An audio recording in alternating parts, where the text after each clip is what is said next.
Hey there, and welcome back. If you are already in bed, lights low, the day behind you, then let your mind drift, just for a moment, away from wherever you are tonight to a long valley east of Paris, where the River Marne runs slowly westward through farmland and little villages and tall stands of poplar, on an autumn evening in the year 1896. The light is going. The leaves on the lime trees and the chestnuts are turning gold, and the dusty russet that an Ile-de-France autumn produces when the year has been dry. The smell of wood smoke is moving from cottage chimneys over the fields. A train is leaving the Gare de l'Est in Paris, 20 miles to the west, and is making its way slowly out through the suburbs toward the open country. Somewhere along the valley, behind a wall and an avenue of limes, a classical château is being made ready for the evening. The shutters are being closed. The candles in the great hall are being lit. The kitchens are turning out the last courses of a long dinner. A family is gathering in their drawing room. Tonight, you are going to spend the evening inside that house, with that family, in the autumn of the year before the new century began to be in sight.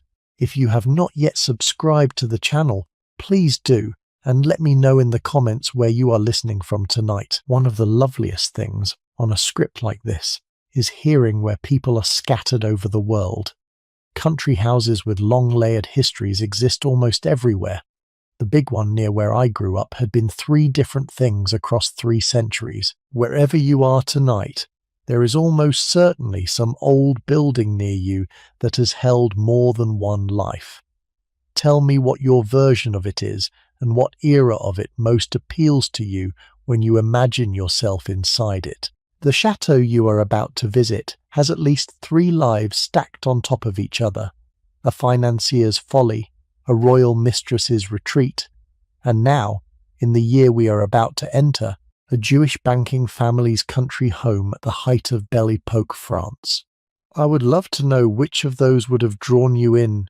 So, tonight we are going to do something that the historical record on this particular house makes both possible and quietly remarkable. We are going to spend a single autumn evening at the Château de Champs-sur-Marne, 20 miles east of Paris, in the year 1896.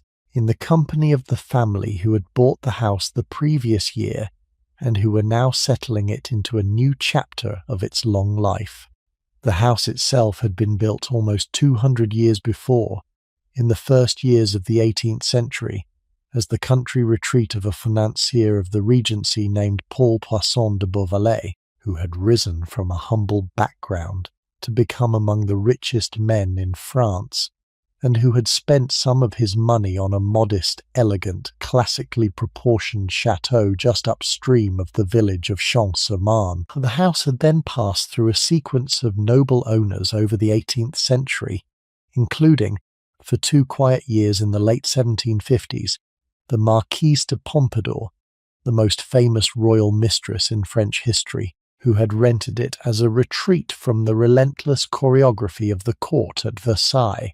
In the long century that had followed her departure, the house had drifted through other owners, other generations, other modes of country life, and then, in 1895, it had been bought by Monsieur and Madame Louis Cayenne d'Anvers, a banking couple of the Parisian Jewish haute bourgeoisie, who had brought their 5 children, their Renoir paintings, and the patient, gentle taste of a wealthy, cultivated family into a house that had been waiting, in some sense, for someone like them to come and live in it again. Tonight, you are going inside. The journey to the house is the journey by train from the Gare de l'Est, which is where any Parisian visiting Champs-sur-Marne in the 1890s would have begun their day. The train is the Strasbourg line, leaving Paris at the end of the working afternoon, threading slowly out through Pantin and Daubigny and noisy Le Sec and the long suburban sprawl that the eastern edge of Paris was already producing by this date. The carriages are warm and yellow lit. The autumn evening is going dark outside the windows. The train slows for each small station, and lets a few passengers down. After about 40 minutes, you reach the station at Noisy-le-Vert, which is the nearest stop to Champs-Marne and which the household has arranged a carriage to meet. The carriage is a minor closed brougham with the family arms on the panel. The coachman touches his hat. The luggage goes up. The horses move off through the dusk of a narrow French country town that is settling itself for the evening. The boulangerie shutting up its windows, the lamplighter making his rounds. A few villagers moving home from the day's work. The road runs alongside the Marne for a stretch, then turns inland through fields, then enters the village of Champs-Marne. The gates of the Château open as the carriage approaches them. The avenue of lime trees runs up to the house. The lit windows on the south front come into view. The carriage rounds the great gravel sweep and stops at the foot of the steps. The door of the entrance hall is already open. A footman comes down with a lantern. The smell that reaches you as the carriage door is opened, beeswax candles, wood smoke, dinner being kept warm, the late hothouse roses from the gardens, the patina of an old house that has been polished and dusted and looked after across 3 centuries, is the smell of arrival. The door is closing behind you. The evening has you now. The people whose evening you are joining are some of the most quietly interesting figures of Belle Époque France, although they are not, on the whole, the figures whose names would appear in a popular history of the era. Louis Cahen Danvers is the host. He is 59.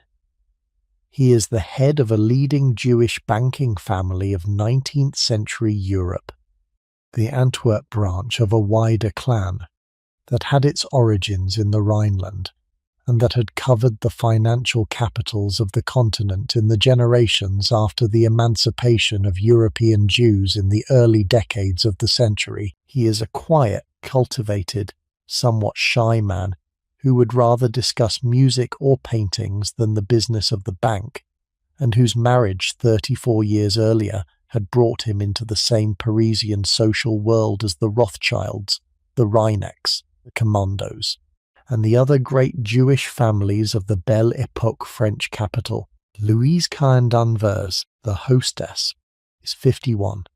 She is the daughter of a Trieste merchant family, beautiful in her youth and still striking, an accomplished hostess and a patron of the new painting, and the woman who in 1880 had commissioned the young Pierre-Auguste Renoir to paint the portraits of her daughters that now hang on the walls of the dining room we will sit down in shortly. Their daughter Irene, the eldest of the 5 children, 24 years old and married for the past 5 years to the Comte Moise de Commando, is here for the autumn from her own house in Paris. Her younger sister Elizabeth, 22, is also at the house. The younger brothers, Hubert and Charles, are in Paris with their tutors. The painter himself, Renoir, is not present tonight. Although his work fills the dining room, you will be in the rooms with the family the way anyone present in those rooms that evening would have been at a distance, in glimpses, in the unhurried pattern of a country evening with no particular event to organize it, which is to say, quietly, partially and entirely real. So settle in. The hall fire is burning. The footman has taken your coat. The lights are going on through the house, one room after another, as the household prepares for the dinner that will be served in about an hour. The salon door, off the hall to the left, is standing open. A piano is being played somewhere in another room. Madame Cahen Danvers is coming down the staircase to greet you. We are going inside. The footman who has taken your coat is a young man of about 20, in the black evening livery that the household maintained for the staff who attended on the front of the house. His name, although you have not been told it, is Henri Bouvet.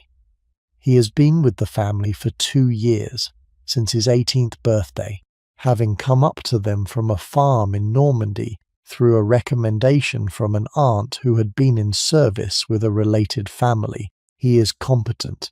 He is quiet. He will be a figure who passes through the rooms of your evening at the periphery of your attention, without being noticed by you specifically, but without whose patient presence the evening could not function. He moves your coat to the cloakroom on the eastern side of the hall. He hangs it. He places your hat on the shelf above it. He returns to his station near the front door, where he will wait until the next arrival or the next departure, or until the maître d'hôtel sends him on his next errand. He is one of perhaps 15 indoor servants.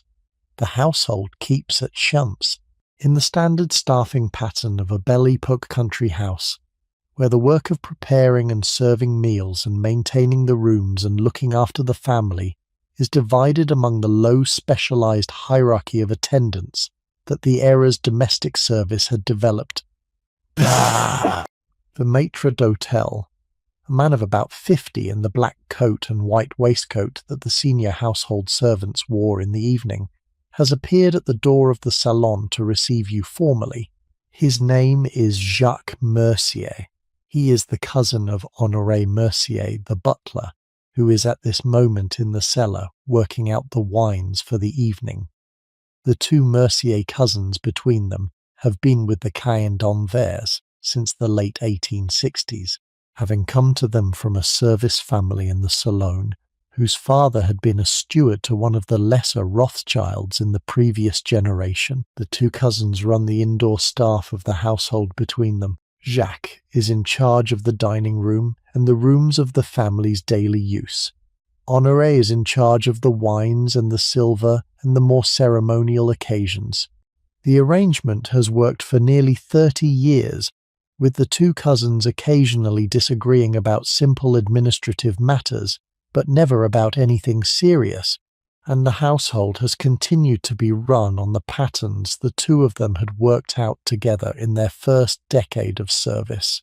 The entrance hall of the Château de Champs is a high-ceilinged rectangular room, running over the centre of the ground floor, with 3 tall windows on the south side looking out onto the gravel sweep, and 3 matching windows on the north side looking out into the formal gardens that run away from the back of the house toward the river. The walls are panelled in pale grey-painted wood, with carved garlands of flowers and ribbons above each panel in the Rococo manner of the early 18th century.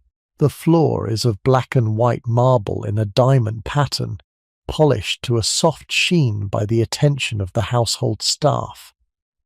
A great fireplace at the eastern end of the hall holds a low fire of beech logs. 2 pier glasses on the long walls multiply the light of the candles in their wall sconces, so that the hall is brighter than the candles themselves would suggest. The hall is the room through which everyone who enters the house must pass, and it has been arranged by long architectural convention to give the visitor a moment of pause before the rest of the house begins. A console table on the north wall holds a vase of late dahlias from the gardens in dusty oranges and dark reds, cut that morning by the head gardener and brought up to the house in the brass jug that the still room kept for the purpose. The clock on the mantelpiece, an ornate gilt and tortoiseshell timepiece by André Charles Boulle, was originally made for an earlier owner of the chateau in the 1720s, and has been keeping time in this hall since before the French Revolution. Its quiet tick is the first sound you hear properly, once the door has closed behind you and the bustle of arrival has settled.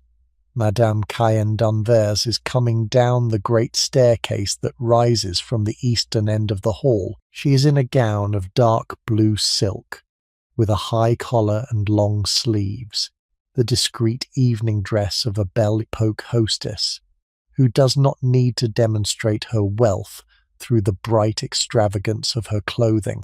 Her hair is drawn up, with a few light strands left loose.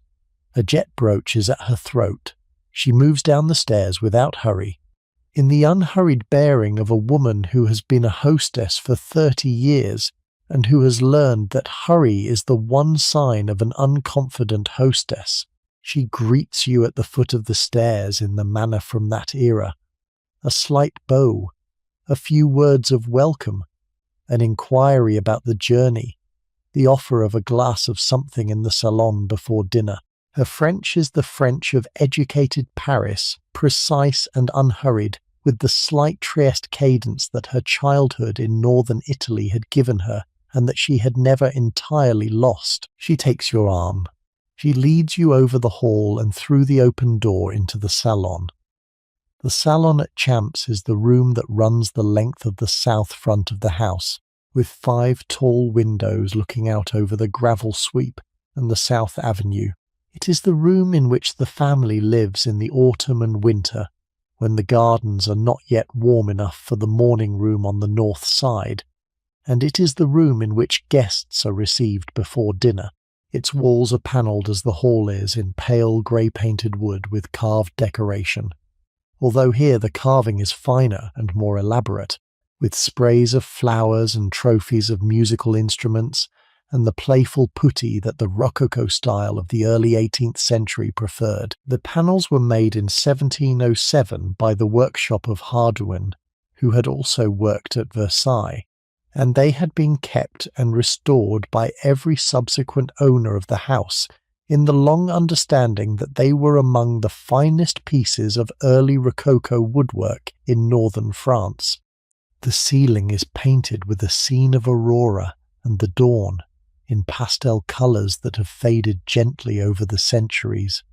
The floor is parquet de Versailles, in oak, in the pattern of squares within larger squares that the joiners of Louis XIV had developed. The furniture is a mixture of 18th century pieces and the heavier upholstered comfort of the late 19th century, a great Aubusson carpet from the 1750s in the centre of the room, 2 large sofas drawn up at the fireplace, covered in dark green silk, a number of fauteuils in the Louis XV style, with their curved cabriole legs and their original silk upholstery, plain occasional tables in mahogany and rosewood, a grand piano in the further end of the room, with sheet music open on the stand. 2 people are in the salon. Monsieur Louis Caron d'Anvers is seated in one of the fauteuils near the fire, with a book in his hand and a little glass of sherry on the table beside him. He rises as you enter, with the slight unhurried courtesy of a man who has been receiving guests in country houses for 40 years. He is shorter than his wife, and slighter in build, with grey hair and a neat grey beard, dressed in a black evening coat and a white waistcoat.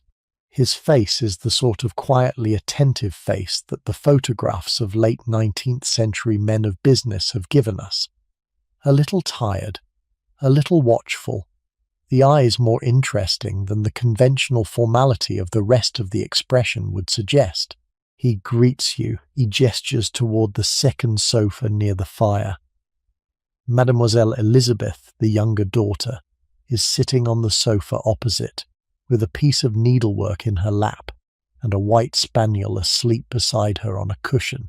She is 22, slim, dressed in a paler version of her mother's blue, with her hair in the soft chignon that the fashions of 1896 had brought back from the more elaborate styles of the previous decade. Her face is the face that hangs 15 years younger in the dining room next door, the face that Renoir painted in 1881 when she was 6, in the great double portrait of herself and her elder sister Alice that the Count d'Anvers family would later come to refer to, with the sort of unsentimental affection that the family had for the paintings, simply as Rose et Bleu. She sets down her needlework and stands. She greets you in the slightly shy manner of a young woman of the household who has not yet developed the confident social style of her mother. She returns to her sofa. She picks up her needlework again. She is working on the corner of a piece of linen, a tablecloth being embroidered for her sister Irene's house in Paris, and she returns her attention to the careful stitches that the work requires. The conversation that follows is the unhurried conversation of a country evening with no urgent business to discuss.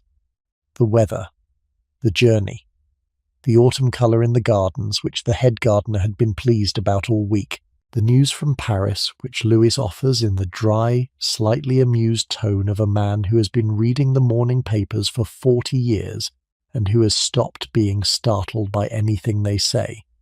The president, Félix Faure, had been giving a speech that day about something agricultural in the south. The Russian Tsar Nicholas II, who had visited Paris and Champs-Élysées' neighbouring Château earlier in the month on a state visit, had returned to St. Petersburg. The opera season was beginning. The Salon des Refuses was no longer the scandal it had been in their youth, but the new painting still divided opinion. The gentle pulse of an autumn evening's pre-dinner conversation moves through the room. The salon itself, while this conversation moves through it, is full of the kind of modest visual incident that any well-furnished room produces when the eye is allowed to wander across it. The aurora ceiling above you is divided into 8 panels, with the central scene of the dawn goddess in her chariot, framed by smaller scenes of the 4 winds, the 4 seasons, and the morning and evening stars. The paint has faded to a soft pink and pale blue and gold over the past 190 years, but the modelling of the figures is still clear, and the painter, a pupil of the Roman Marco Ricci who had been working in Paris in the 1700s, had been competent enough that the scene reads as a piece of decorative painting rather than as a scholarly mythology.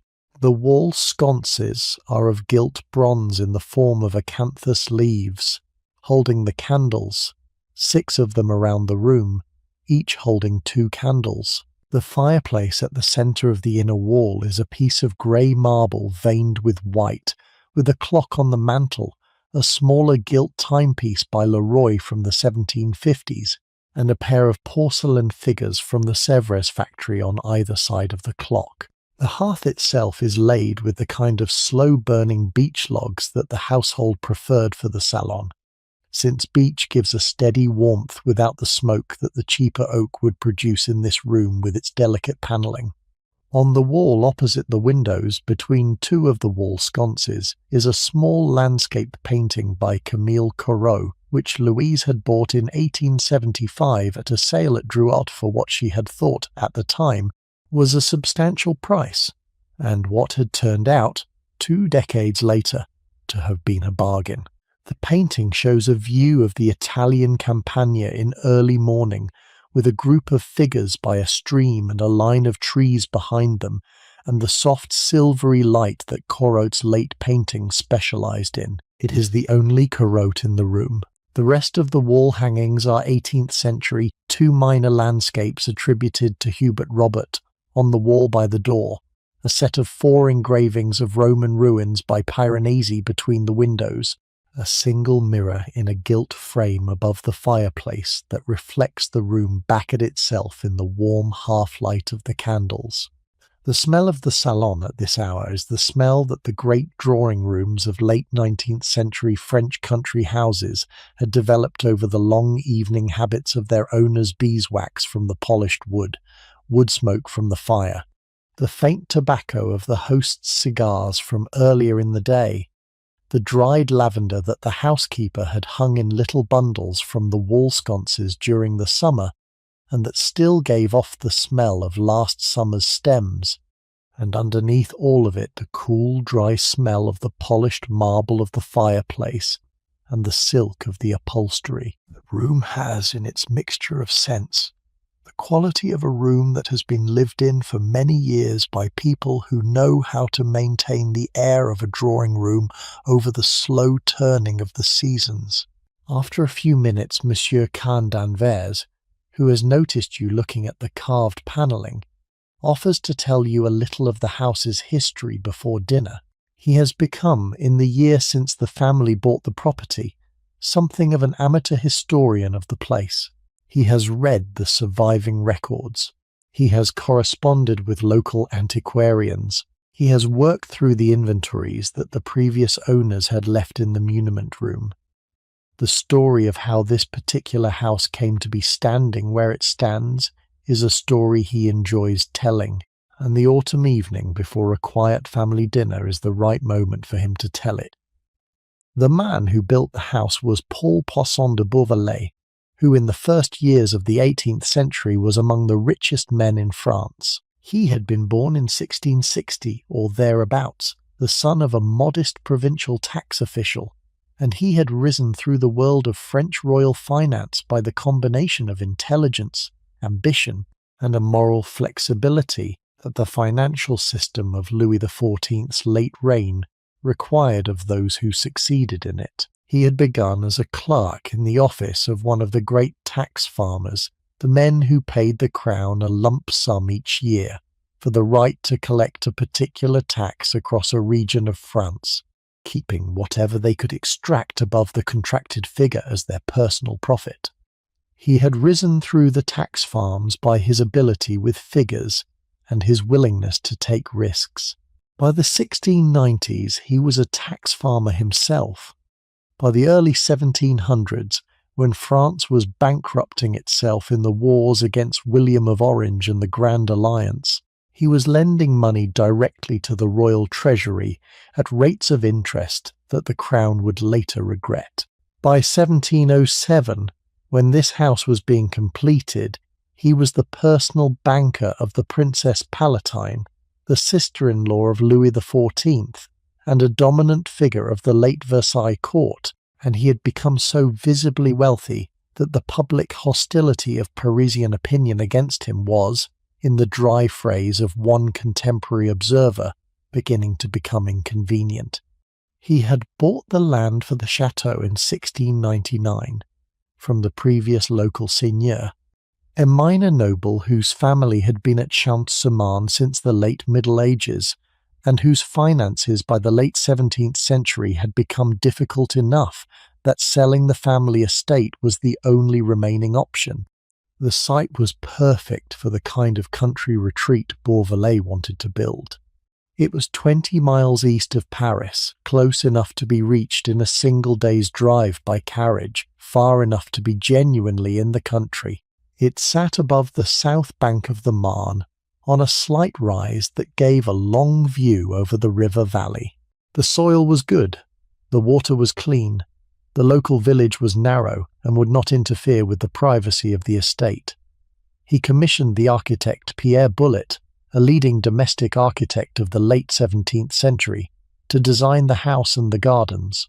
Bullet died in 1716, and the work was completed by his son Jean-Baptiste Bullet de Champlain, who had inherited his father's practice and who finished the building in close consultation with his father's drawings. The design they produced was a single-block rectangular house of 2 main stories above a half-basement, with the ground floor raised about 6 feet above the gravel sweep to give the principal apartments their proper dignity. The plan was symmetrical, with the entrance hall at the centre of the south front and the principal reception rooms, the salon, the dining room, the library, and the music room, running along both fronts of the ground floor in a sequence that allowed a guest to walk in a circle through the house without ever having to retrace their steps. The bedrooms were on the first floor, with the great suite for the master and mistress at the centre of the south front above the salon, and the guest rooms running along both sides. The servants' rooms were in the half-basement and in the attics under the steep slate roofs. The principal facades were of dressed stone with stone quoins and dressings. The ironwork was by the best Parisian smiths of the day, and the panelling of the principal rooms was by the Hardouin workshop that had also done work at Versailles and Marly. The whole house, when it was completed, was perhaps the most refined low-country residence built in the Ile-de-France in the first decade of the 18th century. The man who built it, however, did not enjoy it for long. In 1716, the year after the death of Louis XIV, the new regency government of the boy king Louis XV set up the Chambre de Justice, a special court charged with investigating the financial dealings of the late reign and recovering whatever could be recovered of the corrupt fortunes that had been built up by the tax farmers and royal financiers. Beauvalet was an obvious target. He was arrested, He was imprisoned in the Bastille. His enormous fortune was confiscated. His property was seized. The Château de Champs, which he had built only 8 years before, was taken from him and sold for the benefit of the royal treasury. He himself was eventually released, broken in health and reputation, and died in obscurity in 1719. The house he had built passed to its second owner, a Madame de la Roche, who had bought it at the auction of his property, and the long sequence of subsequent owners that the 18th century would bring to the house had begun. The family in the salon listens to Monsieur Cahen d'Anvers tell this story with the unhurried attention of people who have heard it before but who like the way he tells it. Madame Cahen d'Anvers smiles at the figure of Beauvalet. There is an obvious parallel, which she leaves implicit, between the rise of a financial fortune from obscure origins in the late 17th century and her own husband's family in the 19th. A similar combination of intelligence and patient accumulation, a similar movement from money into country houses and refined collecting, and a comparable vulnerability to the political moods of the era. The Cahen d'Anvers do not, in 1896, expect to be arrested and stripped of their property in the way Beauvalet was. But the story is told, all the same, in the unspoken understanding that the long history of European Jewish banking families had taught them that the security of a financial position was always in some measure conditional on the politics of the moment. The story of Beauvalet is, for the family, a story about the house. It is also, in some quieter way, a story about themselves. The story of the 18th century owners of Champs, between Beauvalet and the Cahen d'Anvers, is the story of a house passing through the hands of a sequence of figures of the Ancien Regime nobility, each of whom held it for a stretch of years and then sold it on. The Princess of Conti owned it briefly in the 1720s. The Marquis de Lévis owned it through the 1730s and into the 1740s. The Duc de la Vallière, a great-grandson of the Louise de la Vallière, who had been the first acknowledged mistress of Louis XIV in the 1660s, bought it in 1739 and held it for almost 3 decades until he sold it in 1763. It was this Duc de la Vallière who in the late 1750s made the loan of his country house to the Marquise de Pompadour that brought the house into the second of its great chapters. The Marquise de Pompadour by 1757 had been the official mistress of King Louis XV for 12 years. She had risen, like Beauvalet before her, from a bourgeois background born Jeanne Antoinette Poisson in 1721, the daughter of a man whose own commercial activities had been precarious enough that there had once been a brief order for his arrest. She had been educated by the calculated investment of her mother and her mother's patron, Charles Lenormant de Tournehem, to an unusually high standard for a girl of her class. She had been beautiful, witty, and from her earliest adolescence, aware that her looks and her wit might be put to the use of social advancement on a scale that her family's actual position could not have supported on its own. She had married at 19 a young financier named Charles Guillaume Lenormant d'Étiolles, who had brought her the country house of Étiolles in the forest of Senart, where she had begun to be noticed by the wider Parisian beau monde for the salons she ran. She had been presented to the king by careful arrangement at the masked ball at Versailles in February 1745 that celebrated the wedding of the Dauphin. The king had noticed her. The relationship had begun within weeks. She had been installed at Versailles by the autumn. She had been made Marquise de Pompadour, with her own estate and her own title, by the following summer. She had been the official maîtresse and tâtre of the King of France for 12 years by the time she came to rent Champs. The relationship by 1757 had changed in nature. Pompadour was 35. She had stopped sharing the king's bed several years before by her own choice, in the cooler understanding that the physical relationship was not the durable center of what she meant to him. She had transformed herself, with the king's full agreement, from his mistress into his most trusted friend, advisor, and political confidant. She managed his patronage. She advised him on ministerial appointments. She conducted, through her own confidential correspondence with the various European courts, a parallel diplomatic channel that ran alongside the official one of the foreign ministry. She had become, by the late 1750s, among the most powerful women in Europe, in spite of the fact that her formal position remained that of an unmarried bourgeoise of irregular life, who had no constitutional standing whatever in the structures of the French monarchy. The court hated her. The pamphlet press of Paris attacked her without remission. The king's family, especially his daughters, treated her with the cold contempt of the legitimate Bourbon blood for the unfortunate woman their father had elevated above them. She bore it all with the bright, unhurried public composure that the role required. But it had a cost. She came to chance in the autumn of 1757, looking for relief from the relentless surveillance of Versailles. The king had agreed that she might absent herself from the court for periods of a few weeks at a time on her health, and she had been looking for a simple country house close enough to Versailles to be reached in a day's drive, but far enough to be genuinely outside the court's daily life. The Duc de la Vallière, whose own friendship with Pompadour was long and warm, offered her the use of Champ. She accepted.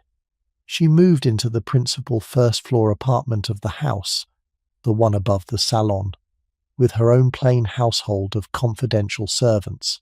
She redecorated her bedroom and her boudoir to her own taste, at the Duke's expense and her own. She filled the rooms with the things she had brought from her other establishments: her books, her writing case, her embroidery, her little portraits of the king and of her dead daughter Alexandrine, and she settled in for the autumn of 1757 and the spring and summer of 1758, and the autumn and winter that followed, for 2 years in all, in the unhurried country stillness that she had not known since her early life at Étioles. She rode in the forests of the Marne Valley in the mornings. She received a handful of intimate friends at lunch. She wrote her letters in the afternoons, sitting at her writing table at the window of her boudoir, looking out into the gardens that ran down to the river. She slept early. She read in bed. The rooms she lived in are still there, 2 flights above the salon you are sitting in. They have not been substantially altered since she left them in early 1759. Each of the families who has owned the house since has, by some unspoken collective agreement, kept her bedroom and her boudoir essentially as she had them.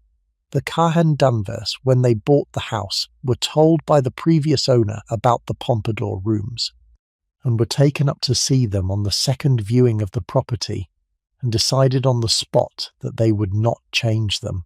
The walls of her bedroom are still hung in the pale blue silk that she chose. The bed is the same bed she slept in, restored carefully but not replaced. The boudoir next door still holds, on the modest writing table at the window, the same gilt and ormolu inkstand that she used for her letters, and the chair she sat in, and the worn place on the marble of the table where her right hand had rested as she wrote. The room is, in this respect, a kind of intimate accidental shrine to a woman who had been gone for almost 140 years, and whose physical presence had been preserved in the patient continuity of the household objects that had outlasted her. The family does not go up there often. The room is shown to interested visitors before dinner, on occasions when there are interested visitors. It is, in the rhythm of the house, a place of quiet rather than of daily life.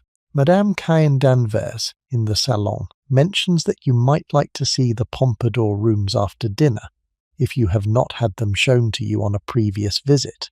She herself, she says, finds them moving in a way she had not expected when she first saw them. not because of the 18th century furniture, which any of the great Paris collections can show you in greater quantity and finer quality, but because of the specific traces of a particular woman's actual life, the worn place on the table, the slight discoloration of the silk where her shoulder had rested against the wall as she read in bed, the pages of a book of devotional verse left on the bedside table with one passage marked by a ribbon. Pompadour had not been a sentimental woman by every account that her contemporaries left of her. But the rooms at Champs are the rooms that the only really private stretch of her adult life had been spent in, and the traces she left there have a kind of intimacy that the more public spaces of Versailles cannot now produce. Madame Cahen d'Anvers does not labour the point. She mentions it. She moves on. Monsieur Cahen d'Anvers, who has clearly enjoyed the chance to talk about the house, adds a few more details about what is known of how Pompadour actually spent her time during those 2 years at Champs. The historical record on this question is unusually full, because Pompadour was a careful correspondent, and many of her letters from the period have survived.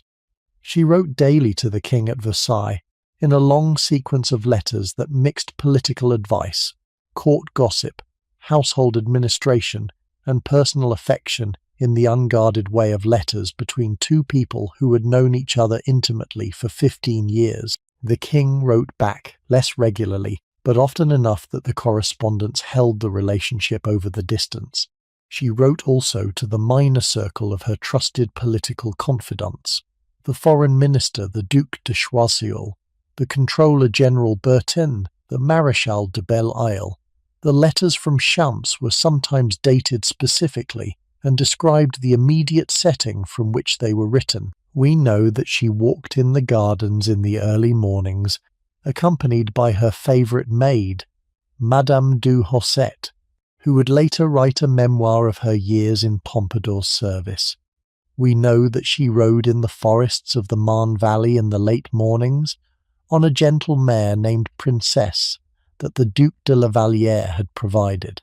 We know that she received specific visitors at lunch on specific days, the Abbé de Bernis, her old friend from her early years at court, who had since become a cardinal, the painter François Boucher, who came once from Paris to discuss a commission and stayed 2 days. We know that she read in the afternoons the new histories and memoirs that the printers of Paris were producing in the late 1750s, Voltaire's recently completed Essai sur les Murs, the memoirs of the Cardinal de Retz, new edition of Madame de Sévigné's letters that had appeared in 1754. We know that she ate sparingly since her digestion had been delicate for some years. We know that she slept poorly, since her health had been deteriorating over the second half of the 1750s, and the constant headaches and the chest complaints that would eventually kill her in 1764 had already begun. The 2 years at Champs were, in this respect, the years of an active, intelligent woman in her late 30s, trying to manage her own gradual physical decline while keeping intact the political relationships at Versailles that her position depended on. The retreat to Champs was not a holiday in any modern sense. It was a kind of recuperative working absence, in which she could function at a slower pace, attend to her health, and continue the political work of the maîtresse and titre at a distance that her body could sustain. She returned to Versailles in the spring of 1759, partly because the king had asked her back, and partly because the 7 Years' War, which had been going badly for France, required her presence at court to manage the political response. She would not see Champs again. She died at Versailles 5 years later, of a chest illness probably related to the tuberculosis that had been undiagnosed in her for years, at the age of 42. The king kept her in his apartments through her last illness, contrary to court protocol, and she died in his rooms with his hand in hers. Her funeral, by her own request, was without state honours. Her body was carried in the rain from the palace to the parish church of the Capuchins in Paris, where it was buried in the family vault of the Lenormand d'Etiolles, with the king watching the cortège from a window of the palace, because the protocol prevented him from attending in person. The story of her death, like the story of her life, was among the genuine love stories of the 18th century French court, in spite of all the political complications and the public hostility and the personal complications of her situation as the long-term mistress of a married king. The 2 years she had spent at Champs were, in the long view of her life, the closest she had come to the kind of unhurried country existence that her early life at Étiolles had given her, and that her years at court had taken away. The rooms upstairs are, in this respect, the narrow physical memory of the only really private stretch of an extraordinary public life. Madame Cahen d'Anvers, who has heard her husband tell this part of the story before, listens with the patience of a wife who has heard her husband on the subject of Pompadour many times over the past year. Elizabeth, on her sofa, has set her needlework aside and is listening more carefully. The figure of the 18th century mistress, with all her political power and her physical fragility and her private affection for the king, has a kind of immediacy in this house that the standard schoolroom accounts of her cannot quite achieve. The traces she left in the rooms upstairs make her a particular person rather than a historical type, and the family in the salon are, on this autumn evening of 1896, the temporary custodians of that particularity. At about 8 in the evening, the maître d'hôtel appears at the door of the salon and announces that dinner is served. The family rises. Mademoiselle Elizabeth sets down her needlework and folds it into its workbox. The white spaniel, who has slept through the past hour at her feet, lifts his head briefly and then settles back into the cushion. Monsieur Cahen d'Anvers offers his arm to his wife. Madame Cahen d'Anvers takes it. The family processes over the hall in the unhurried country pattern that the formality of Paris does not quite require, and that the family enjoys precisely because it does not. The dining room is on the north side of the house, opposite the salon, with its 3 tall windows looking out into the formal gardens. The shutters are drawn. The room is lit by the candles in 2 large silver candelabra on the table, and the wall sconces against the panelling. The dining room at Champs is in some ways the most beautiful room in the house. The proportions are perfect. The room is square, perhaps 18 feet on each side, with a high ceiling painted with a pattern of trellis and flowers in pale colours. The panelling on the walls is the original 1707 work of the Hardwin workshop, painted a soft, pale grey, with the carved decoration picked out in dull gold. The fireplace at the eastern end is white marble veined with grey, with a painting in an oval frame above it of a young woman in early 18th century dress, looking out of the frame with the calm, direct expression that the formal portraiture from that era preferred. The floor is the same parquet de Versailles as the salon, polished to the same soft sheen. The table is a long mahogany table with 3 leaves set for 5 tonight, the 4 members of the family present and yourself. The chairs are Louis XV fauteuils with their original silk upholstery, restored carefully but not replaced. The walls of the dining room hold the Renoir paintings. There are 4 of them, hung in the spaces between the windows and the panelling. The largest is on the wall opposite the fireplace, the great double portrait of Alice and Elizabeth Cahen d'Anvers, painted by Renoir in 1881, when the girls were 7 and 6. The 2 girls stand together in a wooded landscape, in their pink and blue silk dresses, holding hands, Alice slightly behind Elizabeth, both of them looking out of the frame with the careful, unsmiling expressions that younger children produced when sitting for a portraitist they did not know well. The colours are the pink and the blue that the painting takes its informal name from. The face of Elizabeth, who is sitting at the dining table beside you tonight, is the same face 15 years older, with the same eyes and the same shape of mouth, recognizable through the bridge of years that the painting and the sitter together build between the visitor and the present. On the wall to the right of the fireplace is the smaller single portrait of Irene, painted by Renoir in 1880 when she was 8, alone in a garden, with her long red-gold hair falling loose down her back. The painting is among the most famous portraits Renoir ever painted. It hangs in this room because the Caen d'Anvers commissioned it from him, paid him for it, and have owned it ever since. 2 further paintings, smaller still, are of the 2 younger boys, Hubert and Charles, painted later in the 1880s when Renoir was a less startling presence in the family's life, and the portraits had become a routine commission rather than the event that the first commissions had been. The relationship between the Caen d'Anvers family and Renoir, which the paintings on the walls do not entirely reveal, was a complicated one.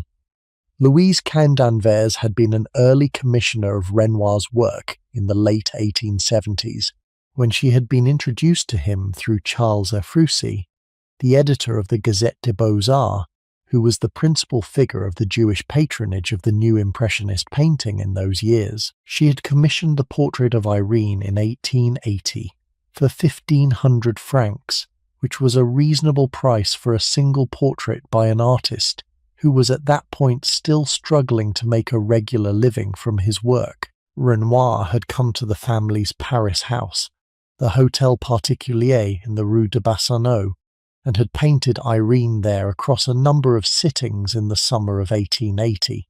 He had then painted the double portrait of Alice and Elizabeth in 1881 for the same family for 1,200 francs in similar circumstances.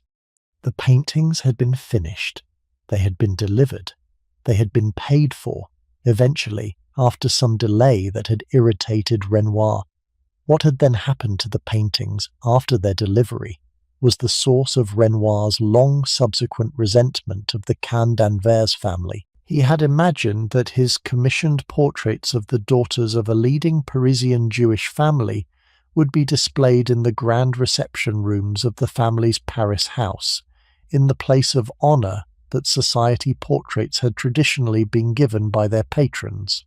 Louise Caen d'Anvers, however, did not entirely admire the paintings, and did not display them in the principal rooms. The paintings had been put up in the corridor leading to the children's bedrooms on the upper floor of the Paris house, in a half-private location that the family used for paintings they had commissioned, but did not particularly want to show. Renoir, when he had eventually learned of this, had been furious. He had complained about it to his friends. He had referred to the Caen d'Anvers in his letters to other artists in language that was not always polite. The rupture between the artist and the family had not been formal, but the warm working relationship that had produced the great portraits had ended. He had never painted any further members of the family. He had told friends in the 1890s that he did not regret it. The bringing of the paintings to Champs, when the family acquired the Château in 1895, had been a low act of reparation in the long history of the relationship between artist and patron. Louise Caen d'Anvers had grown into the paintings over the 15 years she had owned them. She had come to see, with the patience that aging brings to most aesthetic judgments, what Renoir had achieved in them. She had decided, when the new house was being prepared, that the dining room at Champs should be hung with the 4 Renoirs and nothing else. The decision had not been communicated to Renoir himself. He would not in any case have visited the house, but it had been a quiet correction on her part of the early misjudgment that had so wounded the artist. The paintings hang here now, in the room that the family eats in every evening, in the place that Louise had not given them in 1880. The painting of Irene, on the wall to the right of the fireplace, is the painting most worth looking at carefully over the slow movement of the dinner. The girl in the painting is 8 years old. She is seated on a garden bench in profile to the viewer, with her long red-gold hair falling down her back in the loose unbound style that the upper-class fashion of the period preferred for unmarried girls. Her hands are folded in her lap. Her dress is a simple white lawn with a blue sash. Her gaze is directed away from the painter, toward the garden the painter is showing her looking into. The garden behind her is a wash of greens and yellows, and the small pink of the late summer flowers that Renoir had been painting in the gardens of friends over the previous decade. The technique of the painting is the loose impressionist brushwork of Renoir's early maturity, with the figure of the girl carried by long quick strokes that also shape the background, so that the painting is in the most literal sense of a piece. The girl in the garden around the girl, all made by one hand in one moment of patient attention to the colour values of the autumn afternoon. The painting is not a flattering portrait in the conventional sense. It does not present Irene in the formal display of her social position. It presents her in the simple observed accuracy that Impressionist portraiture had been working toward over the previous decade, as a girl on a bench in a garden in the light of a specific afternoon in 1880. The painting had taken Renoir about 10 sittings to complete over the summer months of that year. Irene had been brought to his studio in the Rue Saint-Georges, on the right bank near the Gare Saint-Lazare, by her governess, twice a week through July and August. The girl had not enjoyed the sittings. She had been required to sit very still for 2 or 3 hours at a stretch, with the bench made out of the same wooden chair she had sat on for the duration of the work. She had been bored. She had been, in her own later recollections, slightly afraid of the painter, who was 40 years older than she was, and who had the brisk, informal manner of an artist who had never been particularly polite to his sitters. He had not made conversation. He had worked steadily. With the cigar he was rarely without, and the brushes he was always changing, in the patient concentration that the technique of the painting required. The garden setting in the painting was not the garden of the Cayenne d'Anvers Paris house. It was a composite garden that Renoir had assembled from elements of various gardens he had painted in the previous 5 years. The garden at Argenteuil that Monet had used, the garden of the Maison Fournaise at Château, where he had painted the boating party the previous summer, the small enclosed garden of his own apartment building in the Rue Saint-Georges. The painting placed Irene in a generalized summer afternoon garden of the kind Renoir's painting was concerned with at that period. The result, in spite of Irene's discomfort during the sittings, was among his finest portraits. The double portrait of Alice and Elizabeth on the opposite wall had been a more difficult commission. The 2 girls had been 6 and 7. They had not been able to sit as still as Irene had. The painting had required nearer 15 sittings rather than 10, and Renoir had been impatient through several of them. The 2 girls in their pink and blue dresses, in the painting that resulted, have the slightly uncomfortable bearing of children who have been asked to stand together for too long. Their hands are clasped. Their faces are composed in the deliberate small child expression of children whose mothers have told them not to make faces.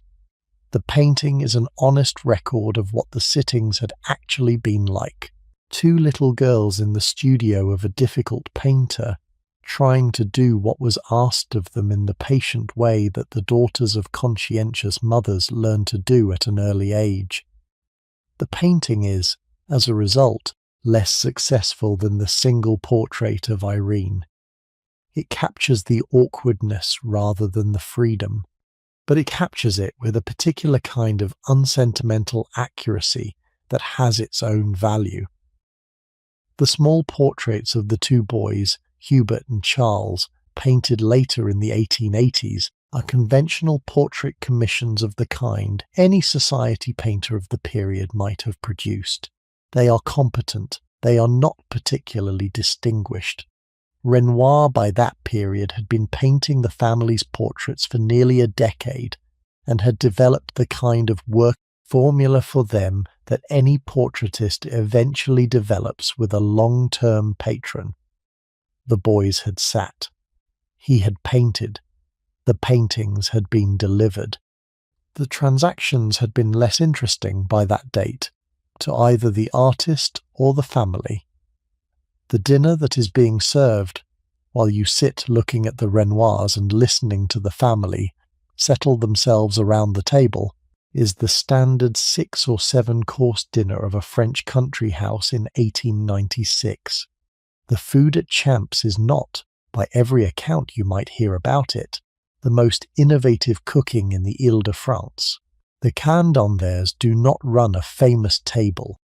Their cook, Madame Tessier, is a competent provincial woman who had been with the family for 15 years before they bought the Château, and who had moved out from their Paris house to take over the kitchen here. Her cooking is the cooking of the Ile-de-France countryside, refined by her years in a wealthy household, but never reaching for the elaborate Parisian effects that the great hotels particuliers of the 7th arrondissement specialized in. The dinner tonight is a clear consommé to start, with the pheasant from yesterday's shoot at the home farm forming the basis of the stock.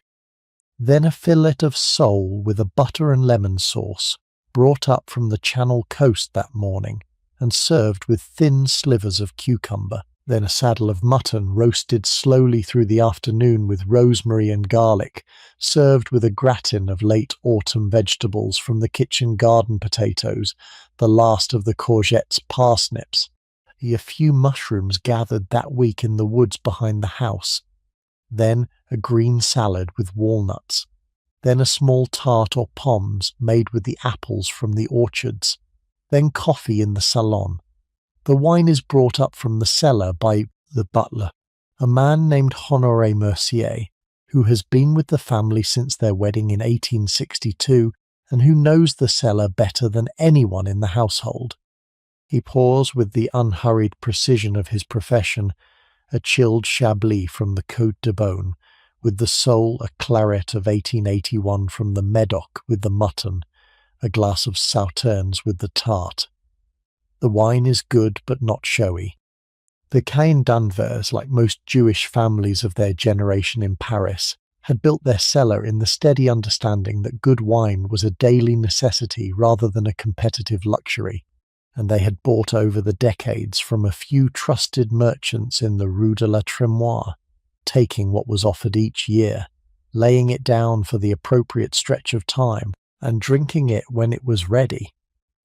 The bottles tonight are not the best in the cellar.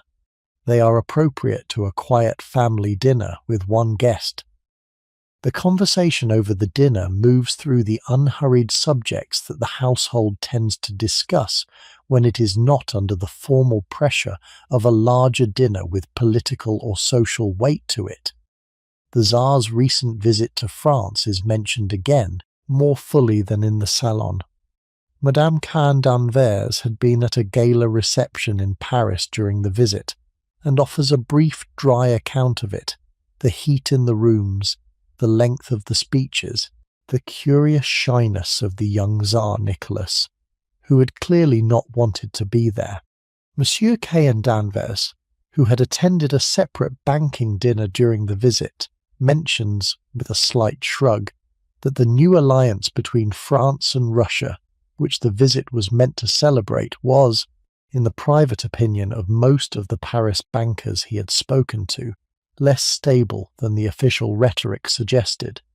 Russia was a country in slow internal difficulty, he says. The autocracy was not going to hold forever. The vast loans that French banks had been making to the Russian treasury over the past 5 years might in due course prove to have been less wise than the public had been told. He does not press the point. He moves on. The state visit itself had been a substantial event in the Paris of the early autumn. The Tsar and his young Tsarina Alexandra had arrived at Cherbourg by sea on the 5th of October. They had been received by President Faure in a great ceremonial reception. They had been brought to Paris by special train. They had stayed at the Élysée Palace for 5 days. They had attended a state banquet at the opera. They had laid the foundation stone of the new bridge over the Seine, which would be named the Pont Alexandre III, after the Tsar's late father, and which was being built specifically for the Great World's Fair that France was planning for the year 1900. They had attended a military review at Chalons. They had visited Versailles. They had departed for Germany on the 9th of October.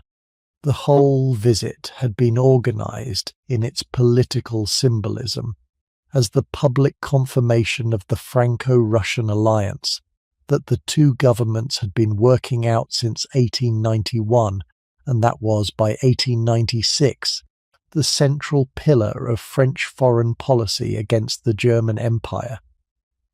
The Paris papers had been full of it for 2 weeks.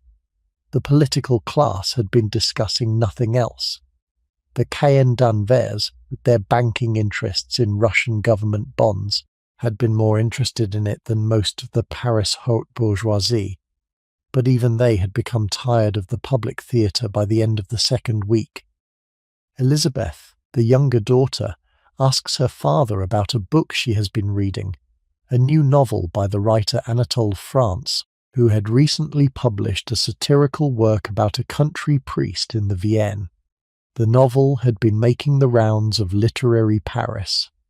Elizabeth has been wading through it slowly over the past week, and is enjoying it more than she had expected. Her father knows the book. He had read it himself a month earlier. He discusses it with her, in the unhurried manner of an educated father, pleased to find his younger daughter taking an interest in serious literature, and the two of them work through the book's argument about ecclesiastical hypocrisy and rural French Catholicism together over the 2nd and 3rd courses. Madame Cahen d'Anvers, who finds Anatole France too cynical for her taste, listens without comment. The white spaniel, whom Elizabeth had given a piece of the soul, has settled himself under her chair and is asleep there for the duration of the meal. The novel by Anatole France that Elizabeth has been reading is Le Lys Rouge, his novel of the previous year set in Florence.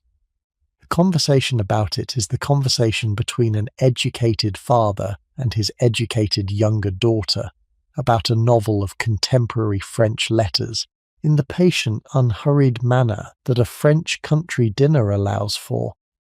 France himself, the novelist, had been at 1 or 2 of Madame Cahen d'Anvers's Tuesdays the previous season. Elizabeth had met him there. She had not particularly liked him in person. He had been, as visitors had described him, a cold, thin man in his early 50s, with a precise, unsentimental manner that the writing of his novels also displayed. Elizabeth had found him intimidating. Her father had found him interesting, in the patient way that he found most cultivated Parisians interesting. The two of them over the table tonight work through the book in the way a father and daughter work through a book they have both read recently and have differing readings of.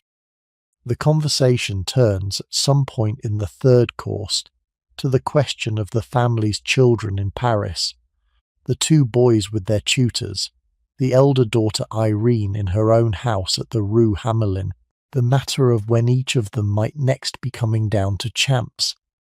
Irene and Moise de Commando have a son, Nissim, 2 years old, who has just begun to walk steadily, and who is, by his grandmother's report, the most enchanting child his grandmother has ever seen. He is to be brought to Champs for Christmas, with his parents and his nurse, in a visit that the household is already preparing for. Madame Cahen d'Anvers describes the boy with the unembarrassed delight of a grandmother in her early 50s who has not yet had time to develop the conventional restraint that older grandmothers are supposed to bring to the subject of their grandchildren. Her husband listens with the patient amusement of a man who has heard her on the subject of Nissim before, and who has come to understand that no further child will be more important to her than this first grandson. The fact that the boy is Jewish, with all that meant in the political weather of France in the autumn of 1896, is not mentioned at the dinner table. There is no need. The family understands what the boy is. They understand what the country around them was. They speak about him in the warmth of his particular sweetness, and they let the wider considerations rest. The conversation continues, over the fourth course, to the wider question of the Paris art world that the Cahen d'Anvers have been part of for 2 decades. Charles Ephrussi, who is mentioned by name, has been unwell for some months. He is 57 and has been suffering from the chronic stomach complaints that will eventually carry him off in 1905, and Madame Cahen d'Anvers reports on his condition with the affection of a friend of long standing. Ephrussi had introduced her to Renoir in 1879, but he had done much more than that over the previous 2 decades. He had been the central figure of the Jewish patronage of the new painting in Paris. He had collected the Impressionists in their difficult early years, when the official salon would not show them, and the public would not buy them, and he had used his position as editor of the Gazette des Beaux-Arts to argue, in the careful authoritative prose of an art historian who knew the older traditions, for the seriousness of the new work. The names of the painters he had championed, Renoir, Manet, Degas, Pissarro, Cassatt, Morisot, Sisley, Monet, were the names that the standard history of the late 19th century French painting would later be built around. He had been right about all of them. He had been right early. He had been right at a moment when being right about them was, for the wider Paris art establishment, a slightly eccentric position to hold. The houses of the Jewish haute bourgeoisie in this period had been where the new painting had first been hung. The Ephrussi house in the Rue de Monceau, the Cahen d'Anvers house in the Rue de Bassanot, the Commando house in the Rue Hamelin, the Bischofsheim and the Fulda and the Pereire, and the lesser Rothschild houses in the 7th and the 8th arrondissements. The drawing rooms and the dining rooms and the corridors of these houses had been, over the 1870s and the 1880s and into the 1890s, the principal private galleries in which the great early Impressionist paintings had been hung, and from which they had eventually entered the wider French canonical reputation. The reason for this was partly the patient persistence of Charles Ephrussi as the connecting figure, but it was also that the Jewish families of his generation had a particular openness to the new painting that the older French collecting families did not. They were less wedded to the academic painting of the official salon. They had less to lose in the wider standing of their collections by buying work that the establishment regarded as marginal. They were buying for their own pleasure rather than for the maintenance of an inherited collection, and they were buying with the relatively free aesthetic judgment that a relatively recent fortune permits. The new painting reached the wider French public, eventually, through the doors of these houses. It is a small historical irony of the period that the Impressionist canon, which is now the most distinctively French of all schools of 19th century European painting, owes a substantial part of its early survival to the patronage of a community whose Frenchness was, at the same period, being questioned by a section of French public opinion. The conversation moves on, in the unhurried way of dinner conversation, to a few specific recent events in the art world. The death of Caillebotte 2 years before, in 1894, had brought his great Impressionist collection into the public eye, since he had left it to the French state, and the state had been arguing for the past 2 years about whether to accept it. The argument had run through the press at length. The director of the Beaux-Arts had wanted only part of the collection. The painters whose work was in the collection had been arguing for the whole. The compromise that the state had eventually reached, accepting about half the works, had been a small disappointment to the wider Impressionist circle. Monsieur Cahen Danvers mentions this in passing, in the slightly weary tone of a man who has watched the French art establishment behave badly across many years. Renoir had been one of the painters disappointed by the outcome. The other painters had been disappointed too. The acceptance of the new painting into the French national collections was happening, but slowly, and with more public argument than the painters of the new generation had been hoping for. The family at this table, the Cahen d'Anvers, were a leading Jewish banking family of 19th century Europe, although their name was not, in 1896, as widely known as the Rothschilds or the Pereiris or the Bischofsheims. The origins of the family were in the Rhineland, where the medieval Jewish communities of Cologne and Mainz and Worms and Speyer had produced the small banking families that the wider European Jewish dispersal of the early modern period had carried over the continent. The Cahen branch had moved north to Antwerp, the great port city of the Spanish Netherlands and then of the southern Low Countries, in the middle of the 18th century. They had built their first business there in the commercial banking that the Antwerp diamond trade had required over the second half of the century. They had accumulated, by the time of the French Revolutionary Wars, a working family fortune that allowed them to weather the disruption of those wars without losing their position. The man who had moved the family to Paris was Meyer Joseph Cahen Danvers, the grandfather of Louis Meyer, had been born in Antwerp in 1804. He had taken over the family business from his father in his early 20s. He had married a daughter of the Bischofsheim family, themselves a great Mainz banking dynasty, and through her connections had been brought into the wider European network of Jewish banking that was, in the first half of the 19th century, the dominant private financial system in Europe. He had moved his family to Paris in the late 1840s, partly because Antwerp's commercial position was declining as Brussels, and the new Belgian state took on more of the country's financial business, and partly because Paris in the late 1840s, after the upheaval of 1848 and the establishment of the Second Republic, looked to him like a city in which a new banking house could be built. He had established the Cahen d'Anvers Bank in Paris in 1849. He had been admitted to the small circle of the leading Paris Jewish banks within a decade. By his death in 1881, the bank was one of the established institutions of the Place Vendôme.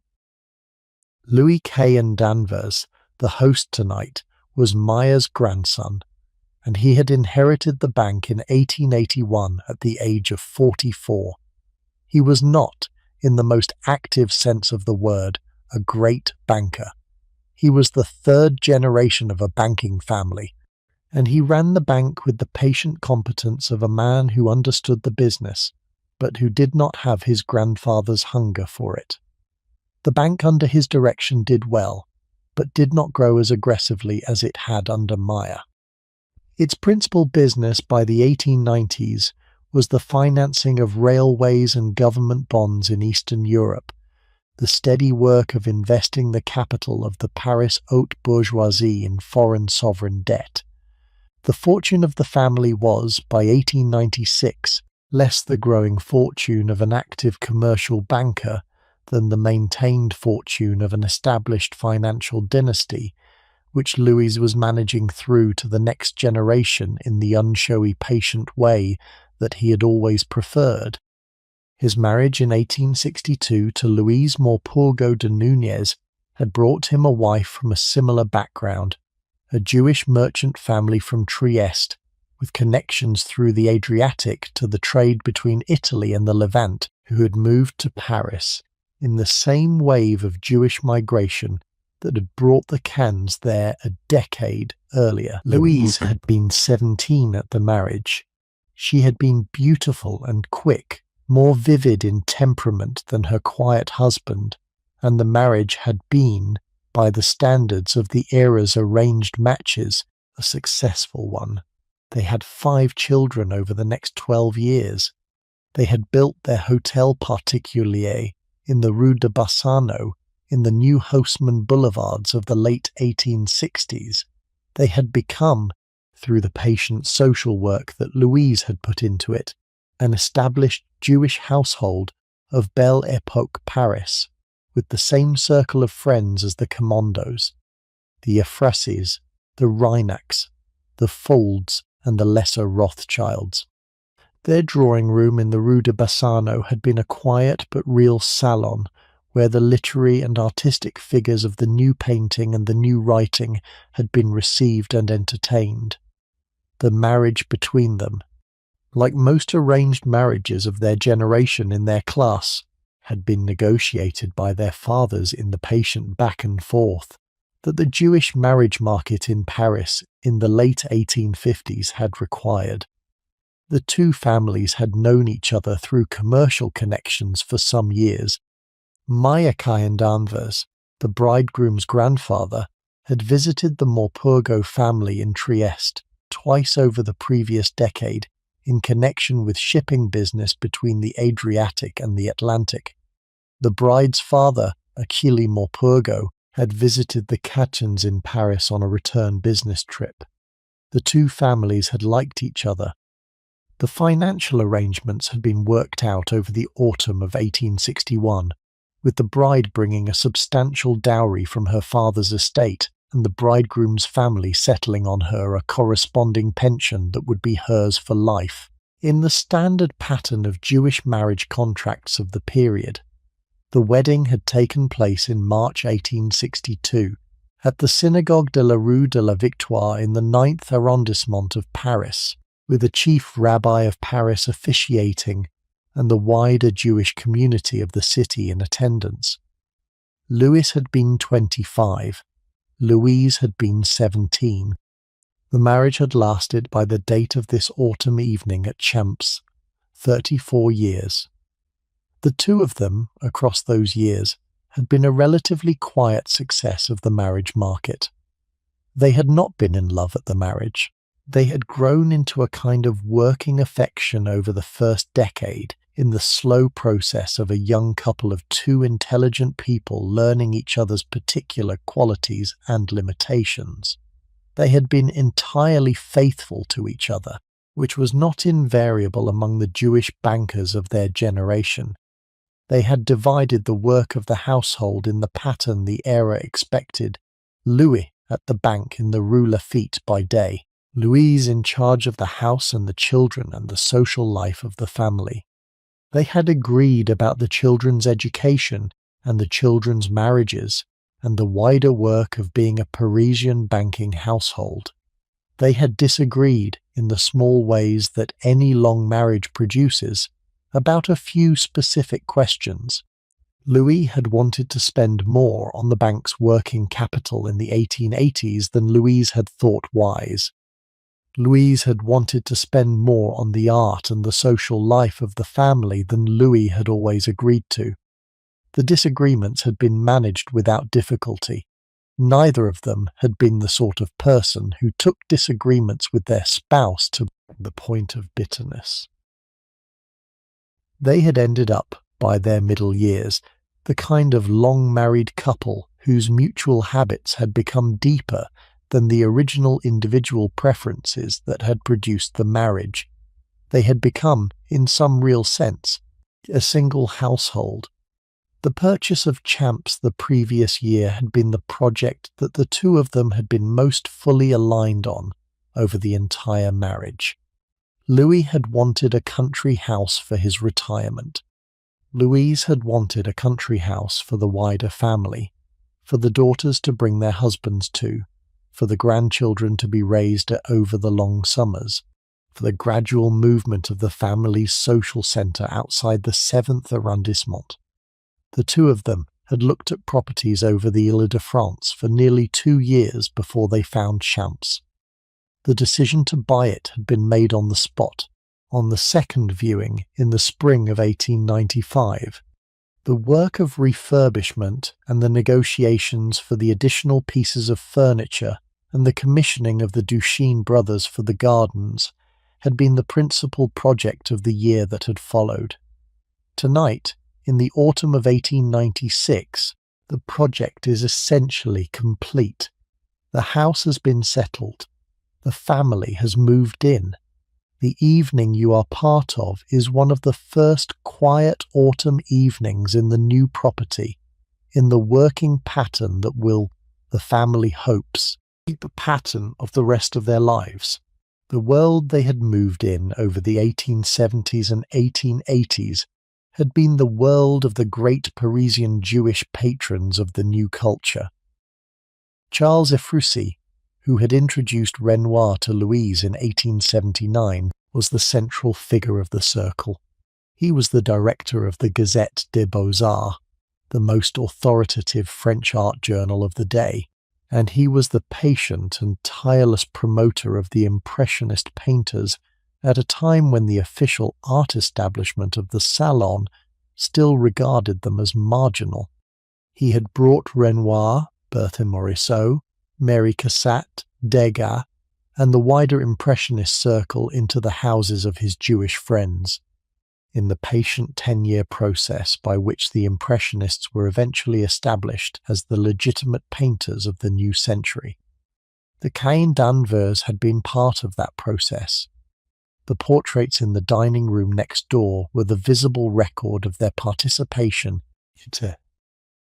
The other figures in the circle had included the writer Edmond de Goncourt, who had been a regular at the Cahiers d'Anvers drawing room over the 1880s, the historian and politician Joseph Reinach, who was a close friend of the family, the young Marcel Proust, who in 1896 was 25 and just beginning the long social career that would, 20 years later, produce À la recherche du temps perdu, and who knew the Cahiers d'Anvers daughters through the wider salons of the era.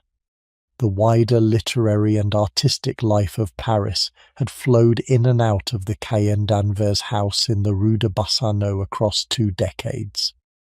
Some of the children, particularly Irene, had grown up assuming that the figures who appeared at their mother's drawing room on a Tuesday afternoon were the figures who made the cultural life of France, because they were the fact that the family was Jewish.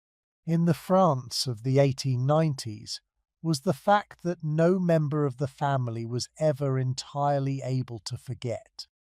The political weather of the country over the past decade had been deteriorating for the Jewish community in a way that the older generation of French Jews, who had grown up in the warm aftermath of the Revolution of 1830 and the establishment of the Second Empire and the proclamation of formal civic equality for Jews under both regimes, had not entirely anticipated.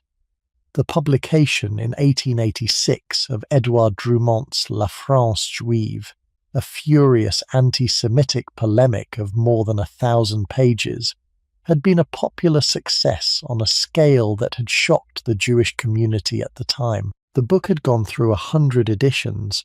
It had made Drumont a national figure.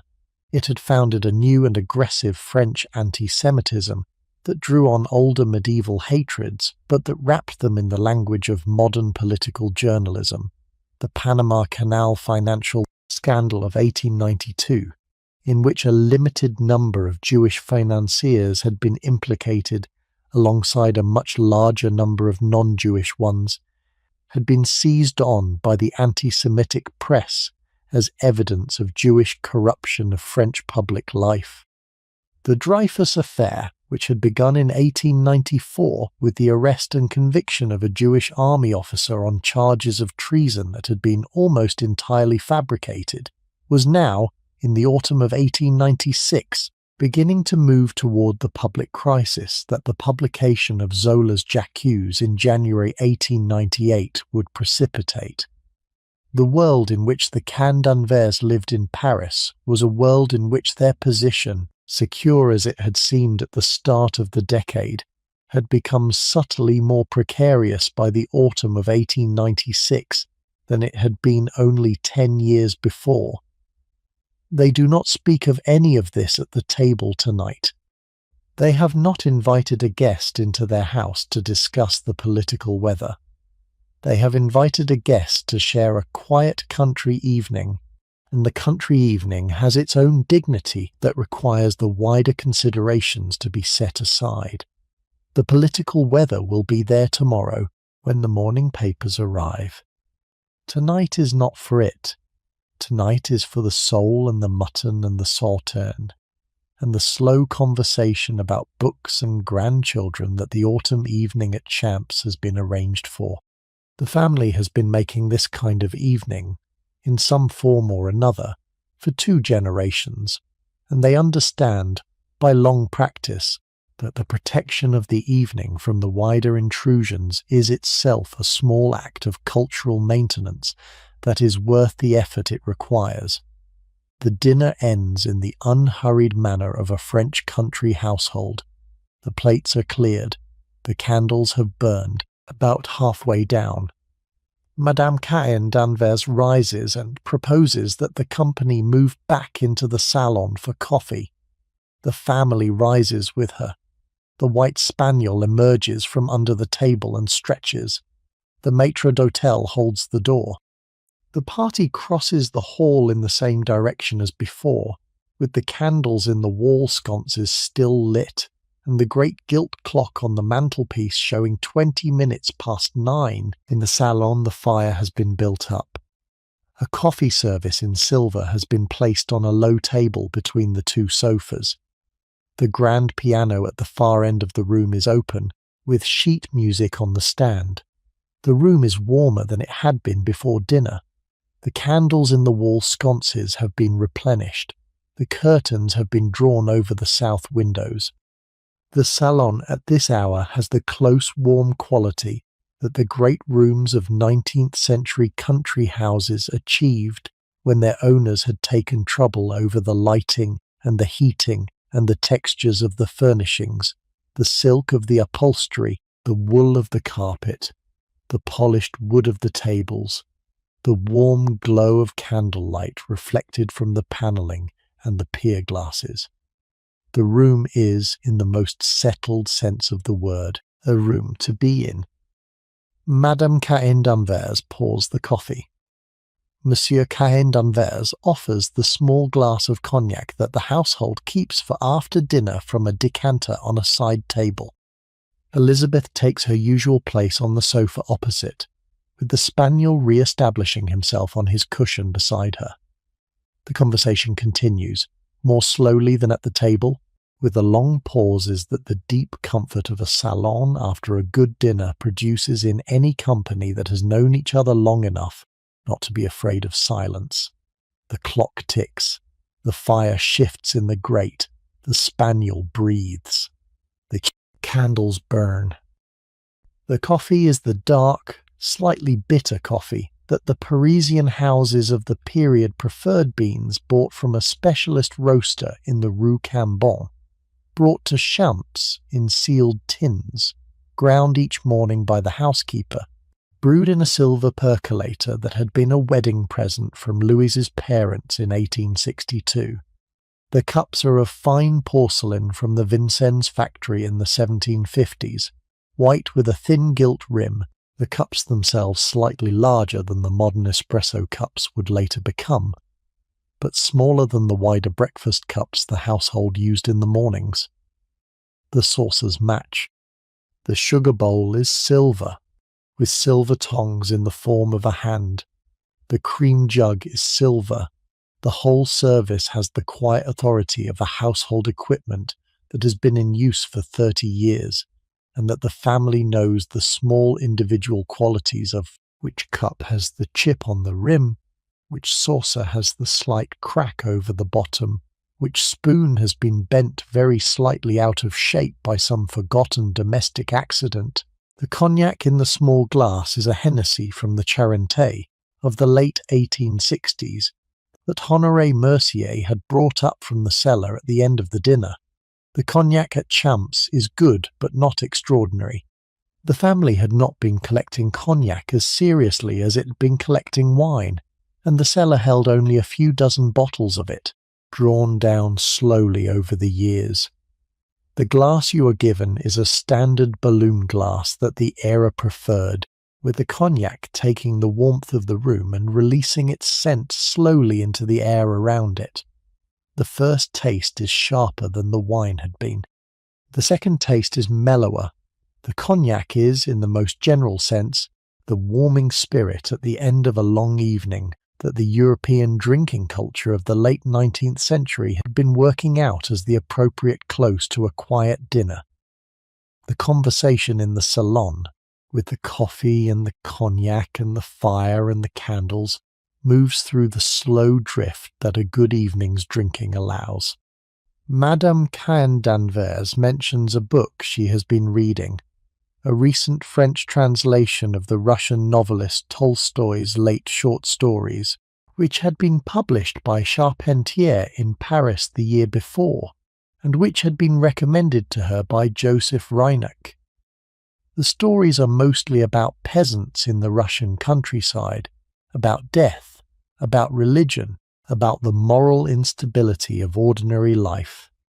She finds them strange and moving in the way that the late writing of an author of long-established reputation can be moving sparer than his earlier novels, more direct, harder.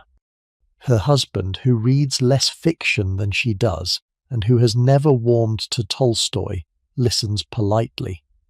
Elizabeth, who has read one of the stories herself, asks her mother a question about it. The two of them work through the question briefly, in the unhurried way that book conversation in a private drawing room can be. The clock on the mantelpiece, the small gilt timepiece by Leroy, strikes the half hour with a soft single note. The fire in the grate has burned down somewhat, and is being kept up by a footman who comes in quietly with a basket of fresh logs, and lays two of them on the embers without speaking. The room takes in the new warmth gradually, as the logs catch. The conversation pauses while the footman is in the room and resumes after he leaves. The spaniel, who has woken up briefly to watch the footman, settles back into his cushion. After perhaps a quarter of an hour, Elizabeth, who plays the piano well, is asked by her mother whether she might play something. She agrees. She moves to the piano. She settles herself on the bench. She turns the lamp on the piano up a little, so that she can read the music. She begins with the slow movement of a Mozart piano sonata in C major, K545, in the unhurried tempo that the late afternoon practice of the household had taught her over many years. The piece is one of the most familiar in the household repertoire. Her mother had played it for her when she was a child. Her music teacher in Paris, a Belgian named Monsieur van der Velde, who had been her teacher since she was 9, had walked her through the standard interpretations of it across her early teens. She had been playing it herself in her own version of those interpretations for the past 5 years. The piece moves through its 16 bars in the soft singing line that the right hand carries above the patient left-hand accompaniment, with the unhurried phrasing that Mozart's late writing for the piano had learned from the great vocal melodies of his operas. The room holds its attention. The candles in the wall sconces reflect off the polished black wood of the piano case. The father in his fauteuil has closed his eyes. The mother, on her sofa, with a piece of needlework in her lap, has stilled her hands. The spaniel under the piano has stopped moving. She moves when the Mozart is finished to 2 of the shorter Chopin nocturnes. The nocturne in B-flat minor, Opus 9 number 1, with its long melancholy melody in the right hand, and its patient broken chords in the left, and then the more familiar Nocturne in A-flat major, Opus 9 number 2, which is the piece that anyone who has ever heard Chopin played in a small drawing room has heard at some point in their life.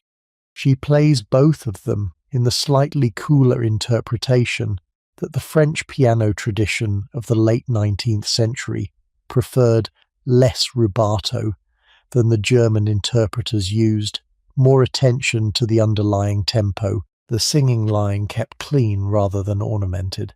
The pieces are short, each is over in 5 or 6 minutes.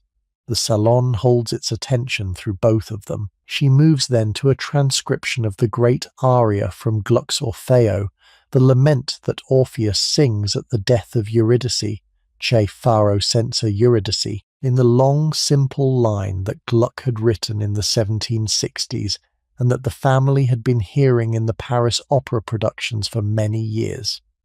The transcription is by Liszt, in a version that strips Gluck's original of its operatic accompaniment and leaves the melody as a single long lyrical line in the right hand, with the lightest of harmonic supports beneath it.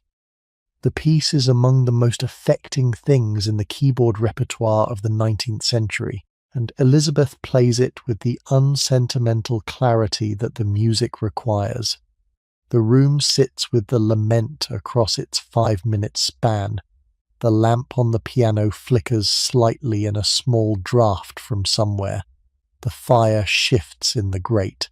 The music ends in the long-held final chord that Gluck had given to the aria, with the sound of the chord fading slowly over the room as Elizabeth's hands lift gently from the keys.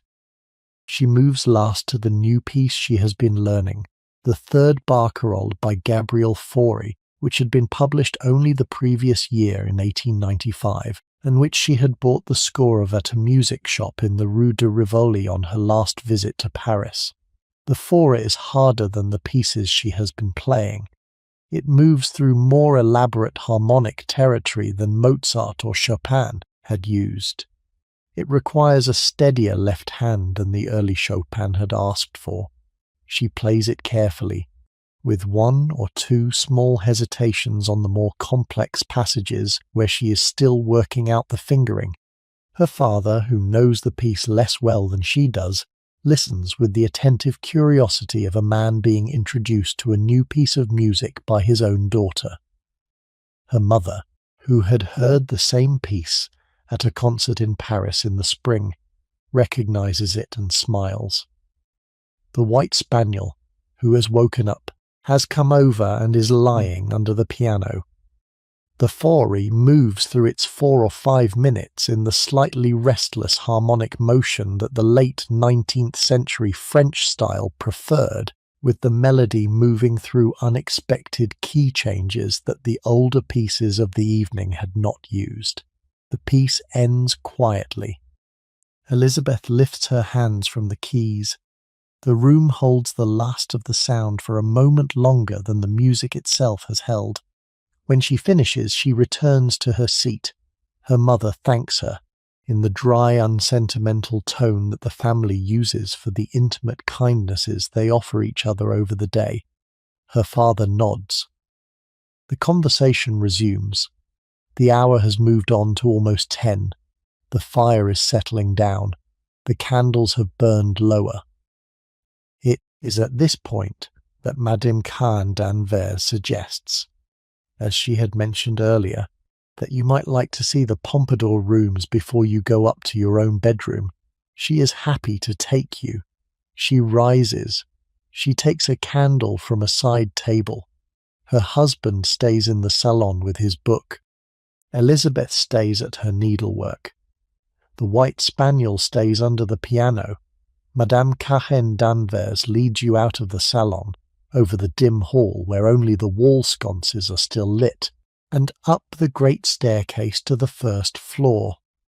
The first floor of the Château is a long corridor running the length of the south front, with the bedrooms opening off it on both sides.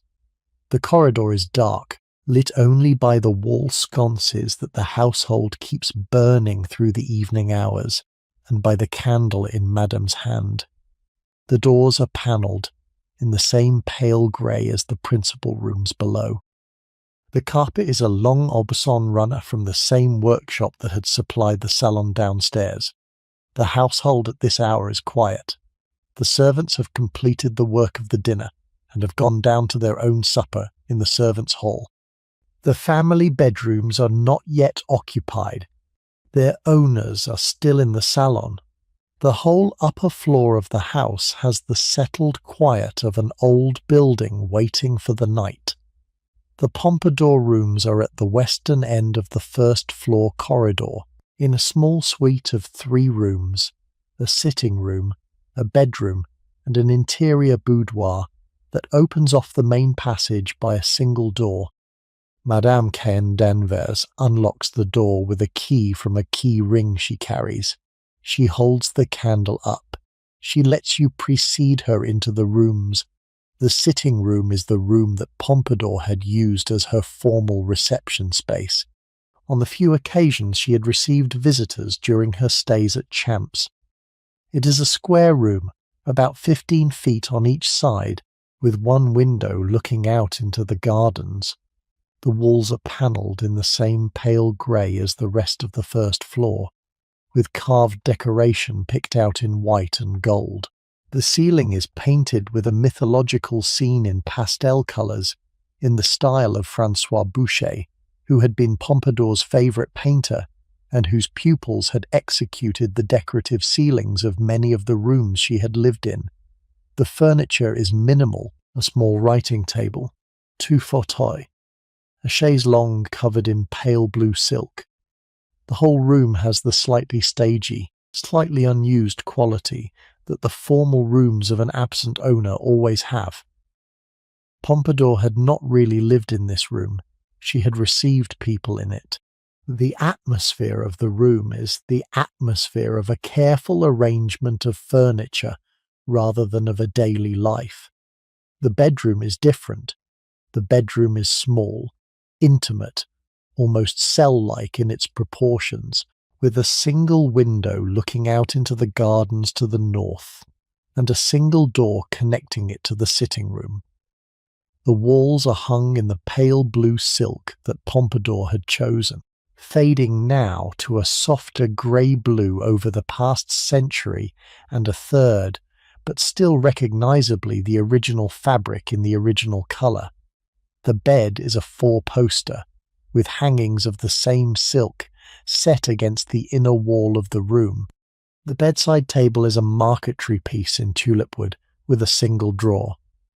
On the bedside table is the book Madame Cahen d'Anvers had mentioned in the salon, an 8vo volume of 17th century devotional verse, bound in pale leather, with a ribbon marking a page in the middle. Madame opens the book to the marked page. The verse is by the poet Jean de La Fontaine, on the subject of the brevity of life and the wisdom of accepting it without anger. The ribbon was placed there by Pompadour in the autumn of 1758 or thereabouts.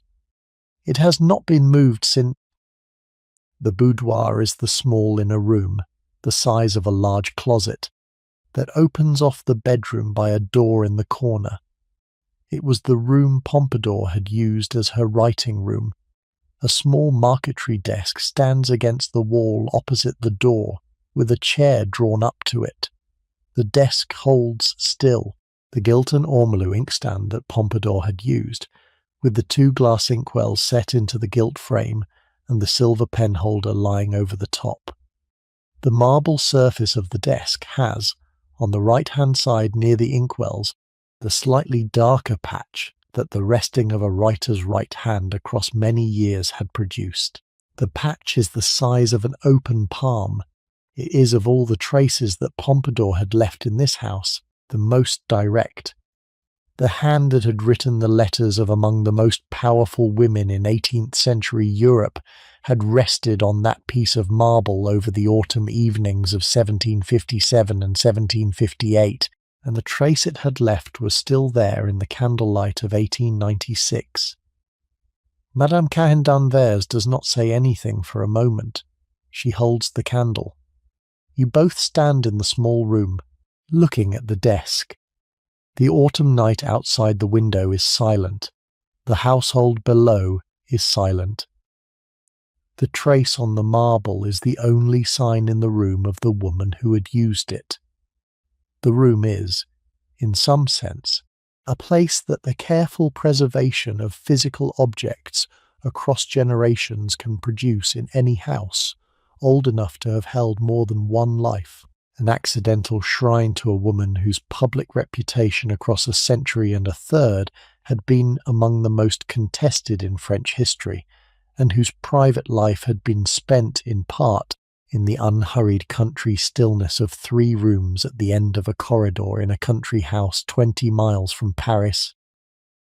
The room itself, in the candlelight, has the particular quality that small rooms with old surfaces acquire when they have been preserved across many decades. The blue silk on the walls has faded unevenly, with the parts of the wall near the window slightly more bleached by the daylight than the parts near the inner corner. The wax of the candles burned in this room over the centuries has left a thin sediment of soot on the ceiling above the wall sconces. The wooden floor under the rug has settled at slight angles, in the way old floors do, with the boards slightly cupped where the joists below have shifted in the slow movement of the foundations. The whole room has the patient, slightly worn quality of any small enclosed space that has been used carefully for a long time. The candle in Madame Cahen d'Anvers's hand throws shadows up the walls. The inkstand on the desk catches the candlelight in its gilt frame. The 2 glass inkwells are empty. The pen holder is empty. The desk is laid out in this respect the way Pompadour had left it at the end of a writing session in 1758. Pen put down, inkwell stoppered, the writing of the day finished, and waiting for the next session that would never come because the writer would not return. Madame mentions, in the soft tone the room invites, the few specific letters that the historical record knows Pompadour to have written from this desk. A letter to the king in early November 1757, complaining mildly about the cold weather and asking him to send her a fur-lined dressing gown from her wardrobe at Versailles. A letter to the Duc de Choiseul in February 1758, on the question of the appointment of a new ambassador to Vienna, in which he had argued, against the wishes of the foreign ministry, for the candidate the king himself had eventually appointed. A letter to her brother the Marquis de Marigny in March 1758, on the question of a piece of property he had been trying to buy in the south of France, in which she had advised him gently against the purchase on grounds that turned out 10 years later to have been correct. A letter to Voltaire in May 1758, in answer to a piece of philosophical flattery he had sent her the week before. A letter to her favourite niece in the summer of 1758 about the niece's recent engagement, and the question of the dowry that Pompadour herself had agreed to provide. Some of these letters survive in the archives. Some have been lost. All of them were written by the same right hand at the same desk in this room over the months of her residence at Champs. The writing of them is the trace that the worn place on the marble preserves. You stand for a moment longer in the room. The candle flickers slightly in the small draught from somewhere in the wall. The room is dim. The air is cool.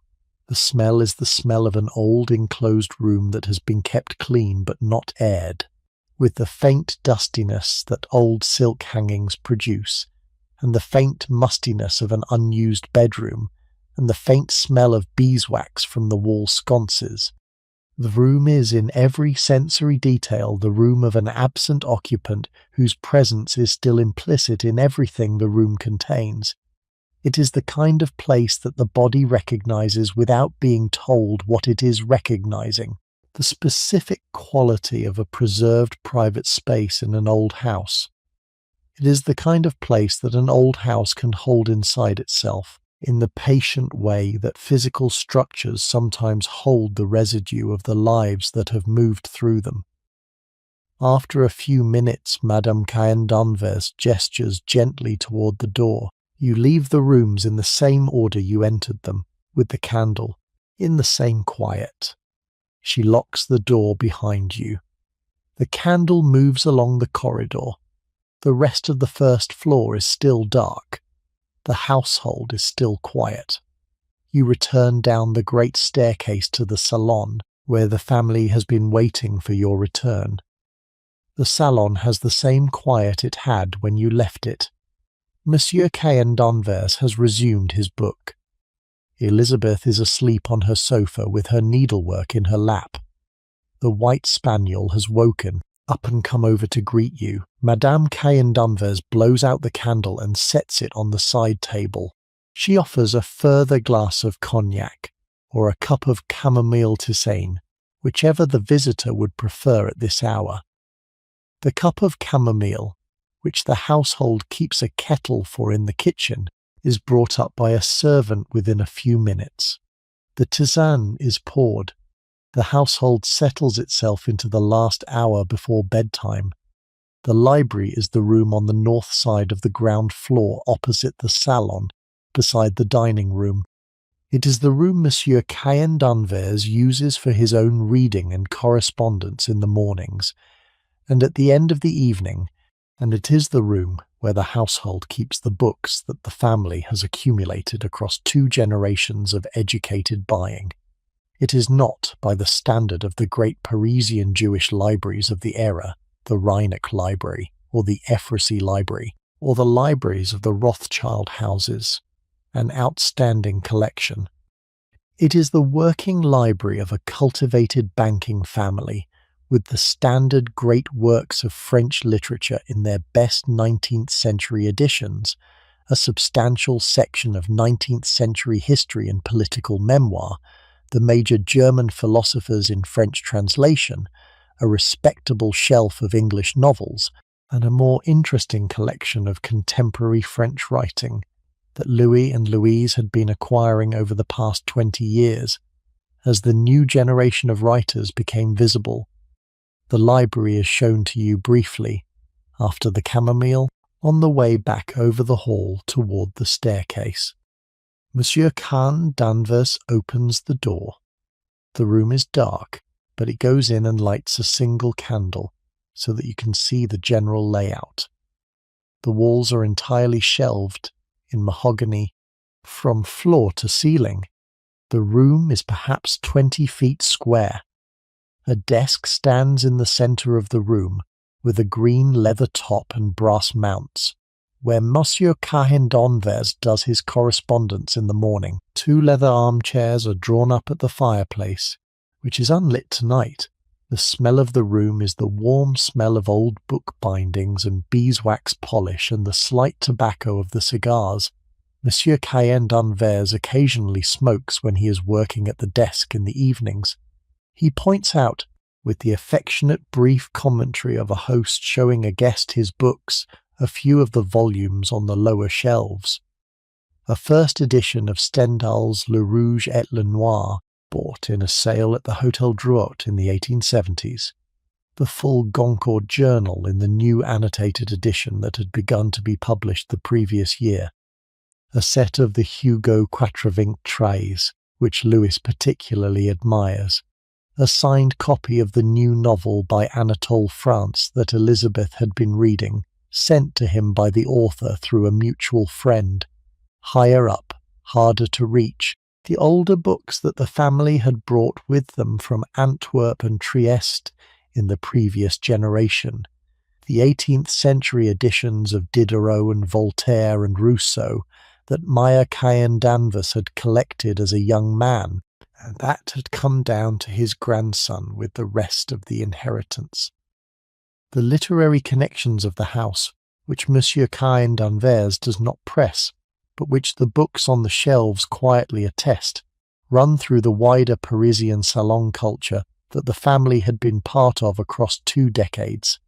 The young Marcel Proust, who in 1896 was 25 and a regular at the various drawing rooms where Louise Cahen Danvers entertained, would later draw on his memories of these households for the great Belle Époque novel he had not yet begun to write. The character of the Duchesse de Guermantes, in the novel that would eventually appear over the decade between 1913 and 1927, was assembled from elements of perhaps half a dozen of the Paris hostesses of Proust's youth, of whom Louise Cahen Danvers was one.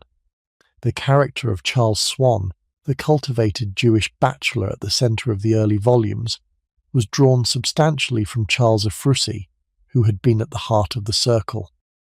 The character of Albertine, the elusive young woman of the central narrative, was assembled from elements that included, at some level, the figure of Irene Cahen Danvers, as Proust had encountered her in his early 20s.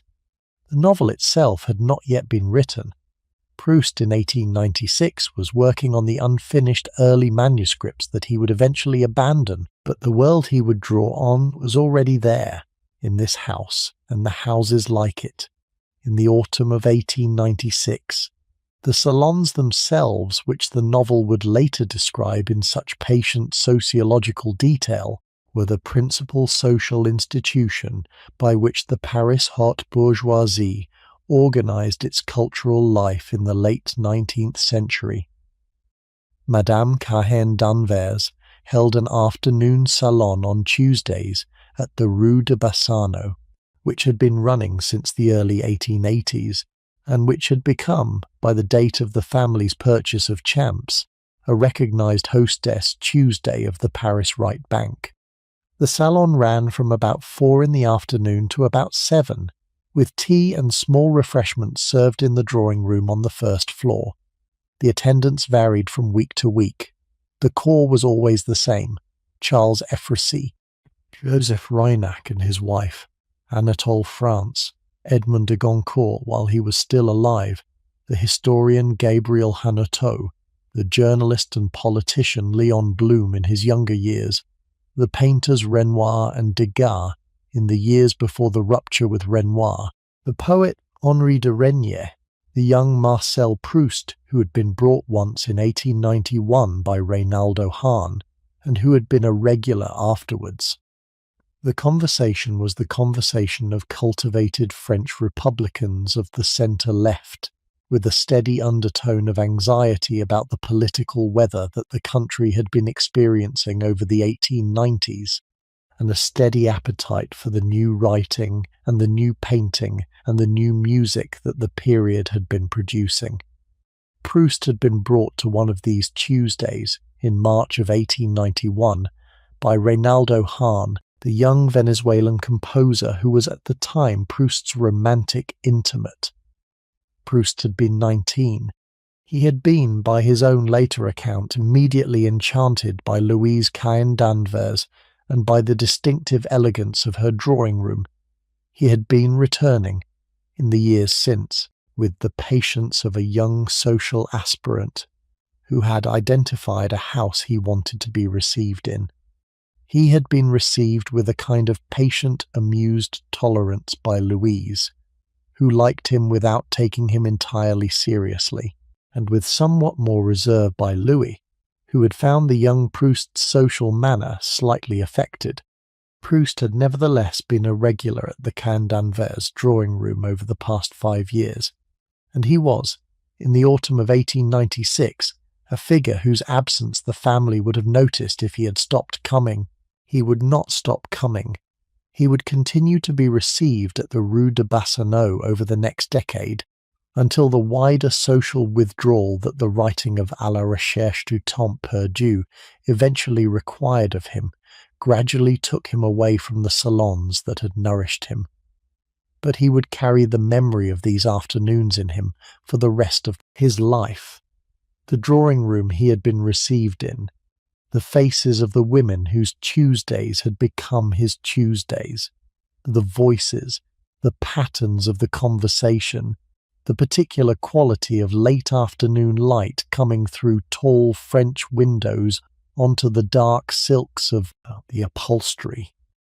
All of it would, in the long inward work that produced the novel, be reorganized into the fictional drawing rooms of the Faubourg Saint-Germain that the novel would describe, the rooms of the Duchesse de Guermantes, of Madame de Villeparisis, of Odette Swann, of Madame Verdurin in the bourgeois inversion of the same form. The drawing rooms of À la Recherche, when they eventually appeared in print, would be drawing rooms that the Cannes d'Anvers and the Efrasis and the Rhinacs and the wider haute bourgeoisie of the late 19th century Paris would have recognized as their own world, even though Proust had moved most of the social weight of the novel from the Jewish haute bourgeoisie to the French Catholic aristocracy. The family does not know, in the autumn of 1896, that the young man they have been receiving on Tuesday afternoons over the past 5 years will eventually do this. They do not know that one of the great novels of the European 20th century is being slowly assembled, in the unconscious daily work of an attentive observer, out of the materials of their own social life. They have never been alone in this kind of unknowing. Most of the figures who appear in the novels of their period are unknowing in the same way. The figures who sit in the drawing rooms of an age are rarely aware that they are sitting for the portraits the next generation will paint of them. The portraits are made in a backward look that the figures who are being painted do not yet have access to. The novel that the boy Proust is at this moment slowly accumulating the materials for will eventually be a portrait of the moment that the household at Champs is, on this autumn evening of 1896, simply inside. The conversation moves to the staircase. The hour is approaching 11. The household is preparing itself for bed. Monsieur Cannes d'Anvers blows out the candle in the library. He locks the door. He kisses his wife and his daughter on the cheek. He bids you good night. He goes up to his own dressing room, where his valet will be waiting to help him out of his evening clothes.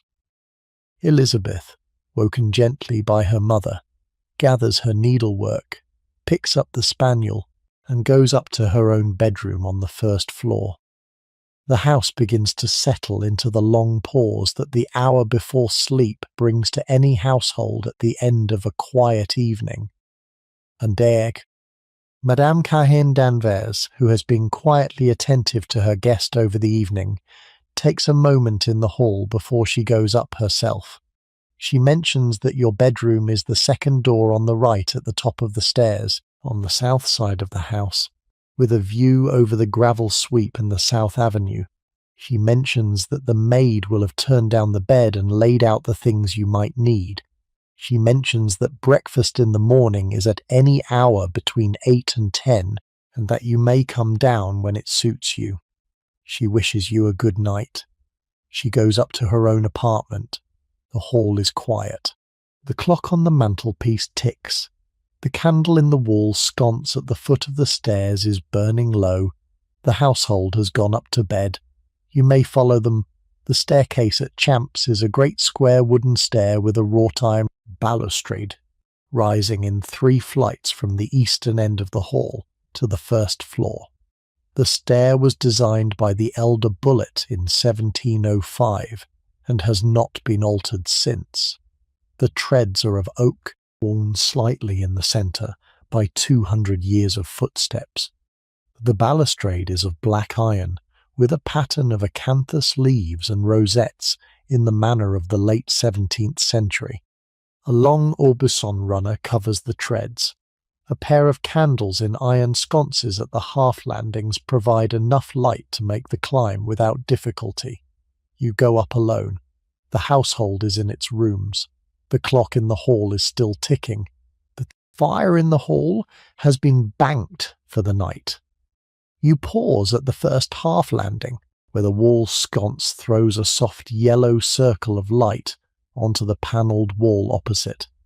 The window at the half landing looking out into the formal gardens at the back of the house, has its shutters drawn. The night beyond the shutters is the agricultural dark of the valley. You can hear, through the closed shutters, the very faint sound of the wind in the limes at the front of the house, and underneath that the deeper stillness of the open fields. The household has finished its work for the day. The kitchen below the half-basement is unlit. The servants' hall is quiet, the supper having been eaten and cleared an hour ago. The pantry is shut. The scullery is still. The cellar where Honoré Mercier had drawn the bottles for the evening is locked for the night. The ground floor of the house, behind you and below, holds only the two wall sconces of the hall still burning, where the night watchman has begun his slow rounds through the public rooms. He will check each door. He will bank each fire. He will trim each candle. He will sit in his chair beside the front door for the long stretch of his vigil.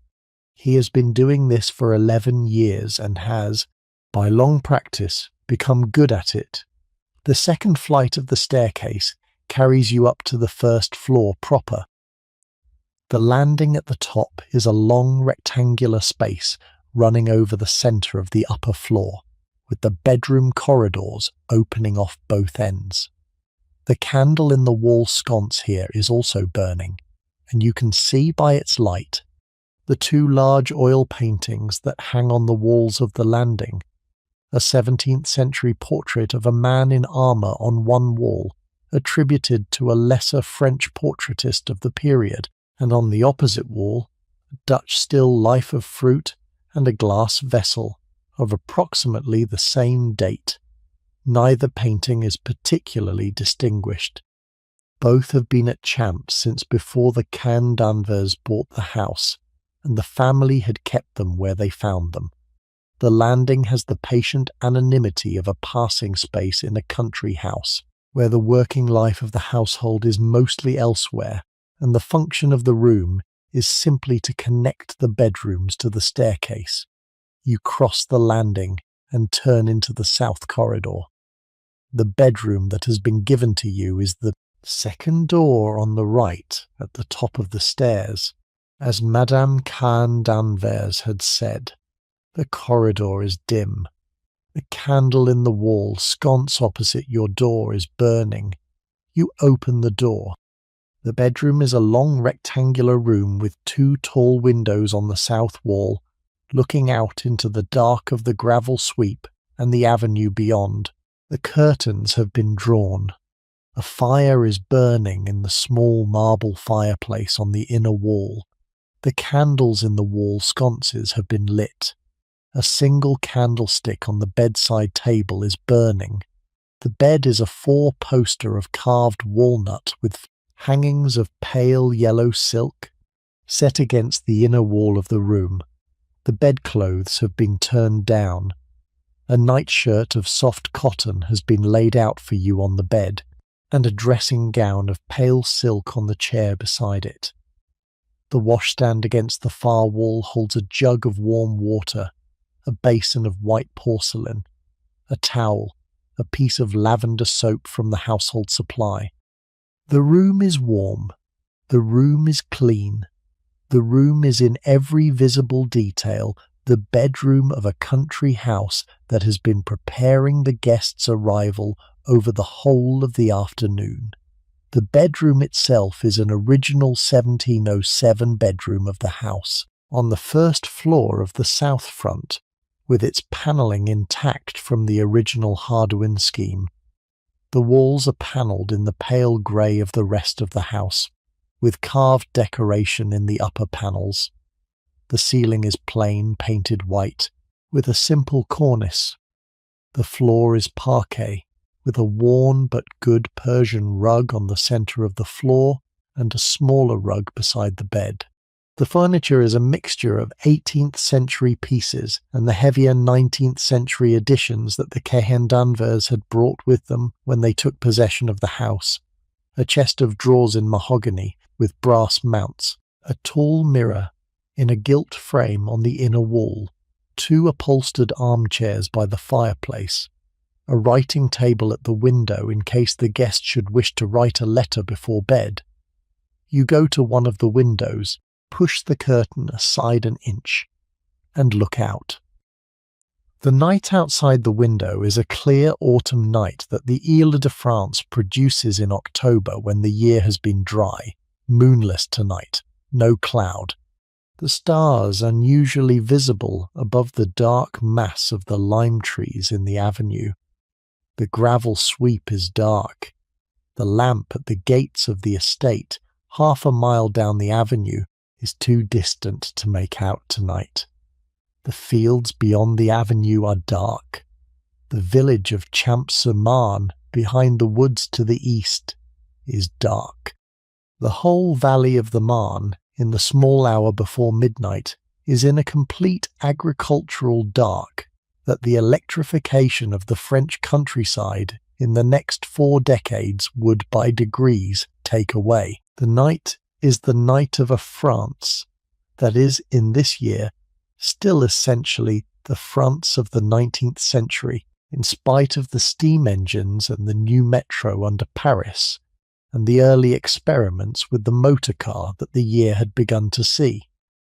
The country in 1896 is still, in the practical sense of what it looks like at night, the country it had been 100 years before. The dark at the window is the dark a guest in 1796 would have seen out of the same window. The turning of the centuries had not yet, by this date, fundamentally changed what country bedroom at night looked out into. The gardens that run away from the south front of the house are not visible from this bedroom. The bedroom faces the gravel sweep and the avenue. The formal parterres, which had been laid out by Claude Desgottes in the early 18th century and restored by Henri and Achille Duchesne in 1895, are on the north side of the house, behind it from where you stand. You had walked past the edge of them on the carriage drive earlier in the evening, in the last grey light of the autumn dusk, and had seen the box hedges in their geometric patterns and the gravel paths between them and the central pool of the great parterre and the further hedges that closed off the gardens against the open fields beyond. You had not had time, in the brief glimpse from the carriage, to take in the design properly. Anyone walking the gardens in the morning would find them an unusually intact piece of early 18th century French formal landscape, 3 terraces descending from the house, 2 great parterres de broderie, in the manner of Le Notre, the long alley running east-west over the central terrace, the pair of pavilions at the far end of the gardens marking the limit of the formal scheme. The whole design had been preserved across 200 years by the successive owners of the house, with each generation making small adjustments, but none of them tearing up the underlying structure. The Duchesne brothers, when the Can d'Anvers had commissioned them to restore the gardens the previous year, had reported back that the original Desgottes scheme was so substantially intact that their work amounted to little more than careful repair of what was already there. They had replaced a few of the box hedges, recut some of the gravel patterns, brought the central fountain back into working order, and otherwise left the gardens alone. The avenue of limes, which is what you can see from this window, runs from the south door of the house straight out to the gates of the estate, a distance of about half a mile, with 120 lime trees in 2 parallel rows planted in the second decade of the 18th century. The trees are now in their 275th or so year. They are at the height of their maturity, with the trunks heavy and the crowns spread wide, and the lower branches kept up by careful pruning over the generations. The leaves are still on the trees at this date, but they are turning in the gold and dusty yellow that lime trees produce in the second half of October in the Ile-de-France. In the daylight, the avenue is a long tunnel of yellow light. At night, it is a darker mass against the slightly less dark sky beyond. with the trunks indistinguishable from one another in the deep autumn dark. The avenue holds its formal pattern in the night without revealing any of its detail. The pattern is there. The detail is not. Beyond the gates, the road runs through the village of Champs-sur-Marne for about a quarter of a mile, then turns westward toward Noisiel and the river. The village in 1896 has about 300 inhabitants. The church, the school, the mairie, 2 cafes, a baker, a butcher, 2 grocers, the village blacksmith, an inn for travellers. The village is, in its physical layout and its small population, the village it had been for most of the previous century. The arrival of the railway 20 years earlier had brought a few new houses on the road toward the station, but the centre of the village around the church is still the village of the late 18th century. Villagers at this hour are mostly asleep, although a few lights are burning in the windows of the cafes where the late-night drinkers are finishing the last glasses of the evening. The blacksmith's forge is dark. The bakery is dark, since the baker's working day begins at 3 in the morning, and he has been asleep for hours. The schoolteacher in his cottage beside the school is reading by the light of an oil lamp before he turns in. The priest in the presbytery beside the church is also reading by lamplight in the patient daily devotional reading that his evenings are organised around. The village policeman is on his rounds, walking slowly through the narrow streets in the night air. The whole village, in its various daily lives, is moving toward the same sleep that the household at the Château has begun to move toward, in the synchrony that an agricultural village and its dependent country house had been settling into over the centuries of their shared occupation of the same piece of land. You let the curtain fall back. The room is warmer than the window. The fire is settled.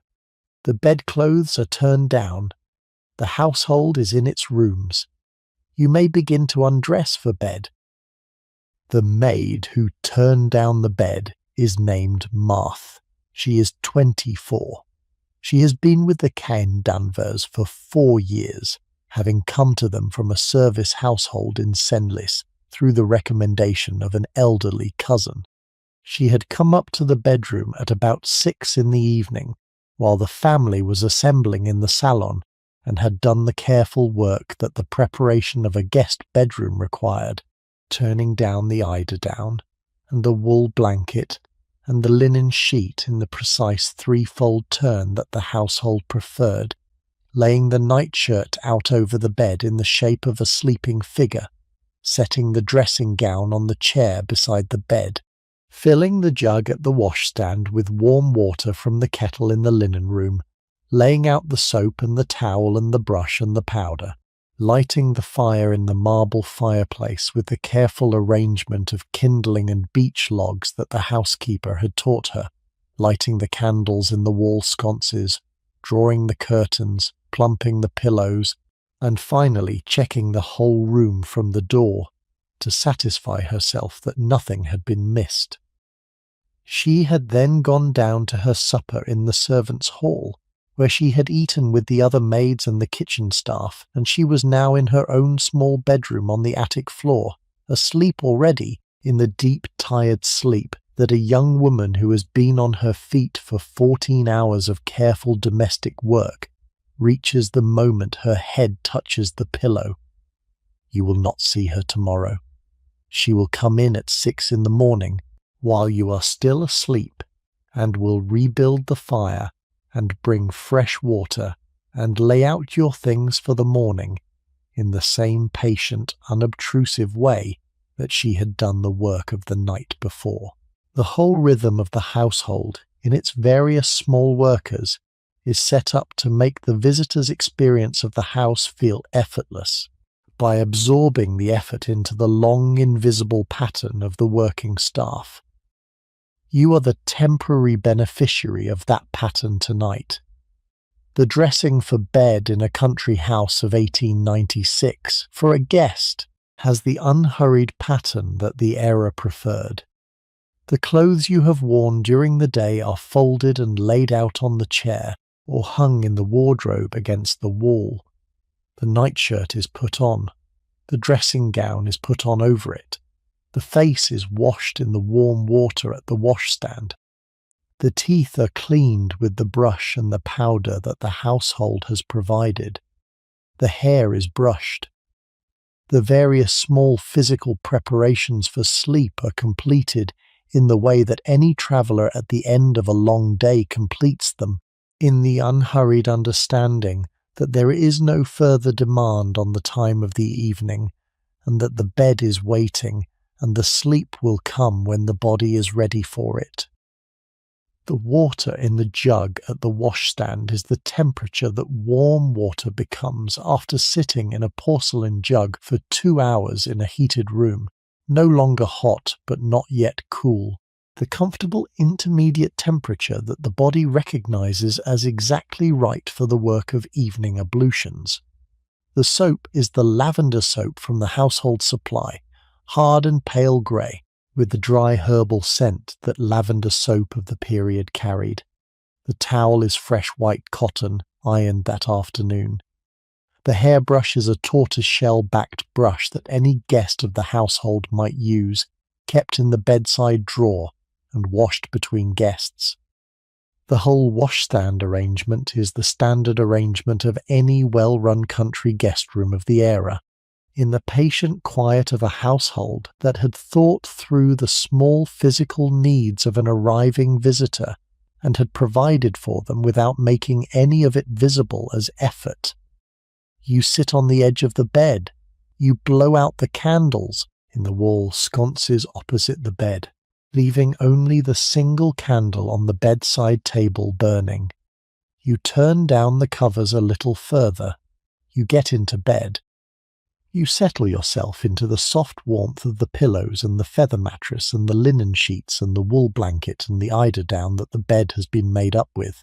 You blow out the bedside candle. The room goes dark. The room in the dark has a different quality from the room with the candle lit. The fire in the marble fireplace banked down for the night gives a low glow that you can see through closed eyelids as a slight warmth on the eastern side of the room. The window is on the south. The bed faces the inner wall, the shapes of the room, the chest of drawers, the mirror, the armchairs by the fireplace, are dim outlines against the deeper dark of the panelled walls. The room is, in this sense, the dark of any well-furnished country bedroom in any era. The faint smell of the bed linen is the smell of lavender from the lavender sachets that the linen cupboard kept among the sheets. The faint sound from outside the window is the sound of an owl, somewhere in the lime trees of the South Avenue, calling once and then falling silent again. The autumn night is settling itself over the valley. The house at this hour holds its own quiet, that is, in its own way, the dark of 300 years. Below you in the salon, the fire has gone out. The candles have been put out. The room is dark, with the wall sconces in the hall, providing only the small minimum of light that the night watchman keeps burning through the night for the safety of the household. The dining room is dark. The 4 Renoir paintings hang on their walls in the dark, with the faces of Alice and Elizabeth and Irene, and the 2 boys held in the silent image that the canvas and the paint had made of them on the days the artist had painted them, 15 and 16 years before, in the family's Paris house.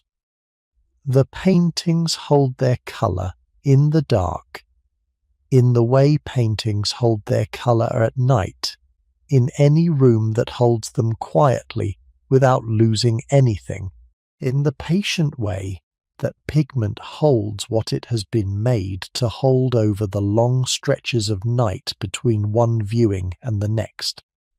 The library is dark. The books on their shelves hold their words in the dark in the way books always hold their words when no one is reading them. The first edition of Le Rouge et le Noir, the Goncourt journals, the Quatre-Vingts, the new Anatole France, the 18th century editions of Diderot, all are in their places on their shelves, waiting for the morning, when one or another of them might be taken down and opened. The library is, in some sense, a room that an old house always has somewhere on the ground floor. A room where the accumulated reading of a family has been kept over the generations, and where the words of writers long dead and writers still alive have been brought together in a single silent collection that the household uses in its own way, over the days and weeks and years of its slow occupation of the house.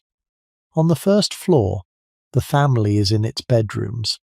Monsieur Khan d'Anvers is asleep in the master bedroom at the centre of the south front, where the bed has been the same bed since his wedding in 1862, brought from the Paris house when the family moved out to the country. His wife is asleep beside him, with the lamp on her side of the bed extinguished and a book lying face down on the bedside table where she had been reading before she had let herself drift off. Elizabeth is asleep in her bedroom on the same corridor as yours, with the white spaniel curled up in his basket beside her bed.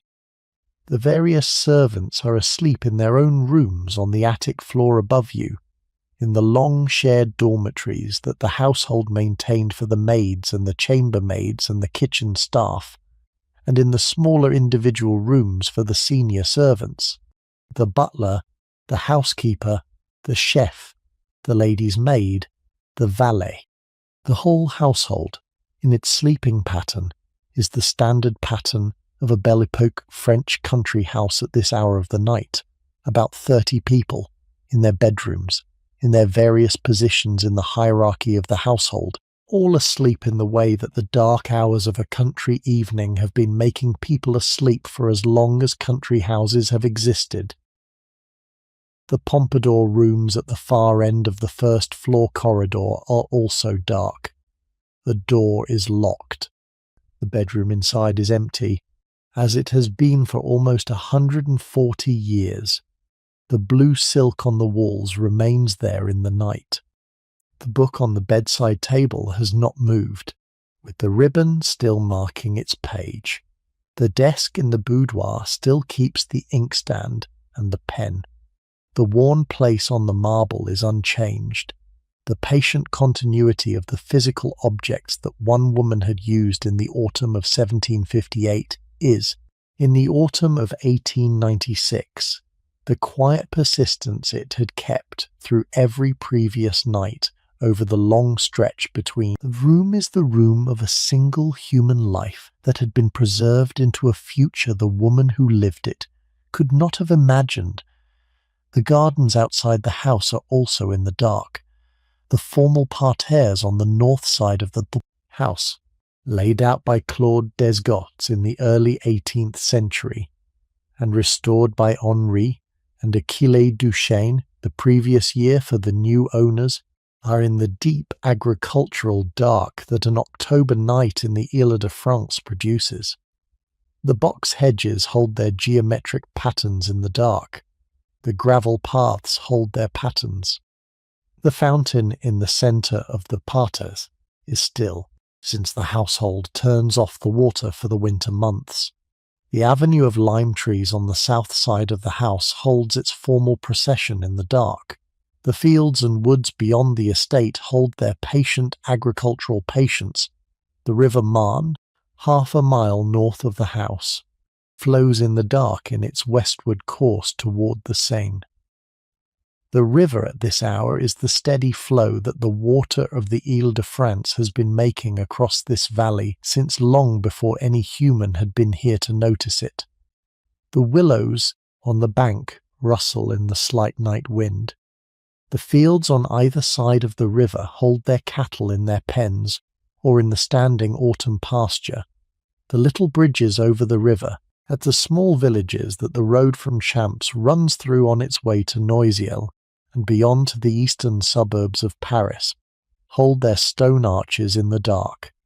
The whole long valley, from the source of the river in the Vosges mountains far to the east, to the meeting with the Seine downstream of Paris in the western suburbs of the capital, holds itself in the dark. Paris itself, 20 miles west, is not entirely dark in the way the country is. The new electric streetlights have begun to cover the boulevards in the past decade. The cafes on the grand boulevards are still open. The opera house is still lit, though the performance of the evening has finished and the audience has gone home. The bars in the Latin Quarter are still serving. The Moulin Rouge in Montmartre is still bright. The wider mass of the city, however, with the hotels particuliers of the Rue de Bassano and the Rue Hamelin and the Avenue Hoche and the Parc Monceau and the Faubourg Saint-Germain and the other neighbourhoods of the Paris haute bourgeoisie, is largely asleep. The Caen d'Anvers Paris house in the Rue de Bassano is dark, with only the night watchman in the hall. The Commando house in the Rue Hamelin is also dark, with Moise and the small Nissim asleep on their respective floors. The Ephrussi house, where Charles Ephrussi sleeps in the same bedroom he has slept in for 30 years, is dark. The whole network of Paris drawing rooms that the family belongs to is, at this hour, asleep in its various locations over the 7th and the 8th and the 17th arrondissements. The wider France is also asleep at this hour. The country in 1896 is a country of about 38 million people, covering the long landscapes that the centuries of French settlement had filled with villages and small towns and the accumulation of cultivated land. The Paris basin is asleep. The Loire Valley is asleep, with the great Château along the river holding their long roofs in the dark. The Brittany coast is asleep, with the fishing villages quiet between the tides. The Pyrenees are asleep, with the small mountain communities of the upper valleys held in the deep cold dark of an October night at altitude. The Provence villages are asleep in the warm dark of the Mediterranean. The country itself, in the agricultural pattern that its population still mostly lived by, is the country it had been for many centuries, a country where the dark of the night brought the working day to a close, and where the morning would bring the working day back in the slow turning of the agricultural calendar. The Europe beyond France is also asleep. London at this hour is mostly asleep, with the gas lamps still burning in the streets, and the night cabs still moving along the major thoroughfares, but the great mass of the city in its bedrooms. Berlin is asleep, under the long arrangements of the new German Empire that has only existed for 25 years. Vienna is asleep, in the slow patient sleep of the Habsburg capital that is approaching the end of its long imperial history without yet knowing it. Rome is asleep. Madrid is asleep. St. Petersburg, in the colder time zone, has been asleep for several hours already. The whole long arc of the European continent, from the Atlantic coast of Portugal to the western edge of the Russian Empire, is in the various stages of sleep that the different time zones have arranged. The household at Champs, in the middle of all this wider sleeping, is the specific sleeping of a single family in their house on this autumn night in 1896. The family is, in some ways, in the most fortunate stretch of its own long history. The bank is doing well. The Paris house is established. The country house has just been bought and is being settled into the patterns the family wants for it. The daughters are married or growing into the kind of educated young women that the Paris haute bourgeoisie produced in this generation. The sons are at their studies. The grandchildren have begun to be born. The world beyond the family is more uncertain than it had been a decade earlier, but the family itself is, in the autumn of 1896, in something close to the height of its own particular flourishing. It does not know, sleeping in its bedrooms tonight, what the coming century will bring it. The future is not yet visible from inside this evening. What the coming century will bring it is, in the measures that history later makes available, more difficult than the family tonight can know. The Dreyfus affair, which is at this date still simmering rather than burning, will reach its public crisis in January 1898 with the publication of Zola's J'accuse. The country will be divided. The Cahen Danvers, like every Jewish family of their generation in France, will live through the next 8 years of public controversy in the particular discomfort of a community whose civic equality, which had seemed established, will turn out to have been more contested than they had understood. The affair will eventually end in 1906 with Dreyfus's full exoneration and reinstatement. The family itself will live on through that crisis, and through the wars and dislocations the next century will bring, in the ways that European Jewish families of their generation made their lives over the difficult 20th century. Some of them will move, some will stay. The Hotel Particulier in the Rue de Bassano will eventually pass out of the family. The Renoir paintings will travel a long and complicated road over the next 80 years, ending at length in a great public collection in Zurich, where the portrait of Irene as a little girl in a garden, the painting hanging tonight in the dining room below you, still hangs today, recognizable as itself.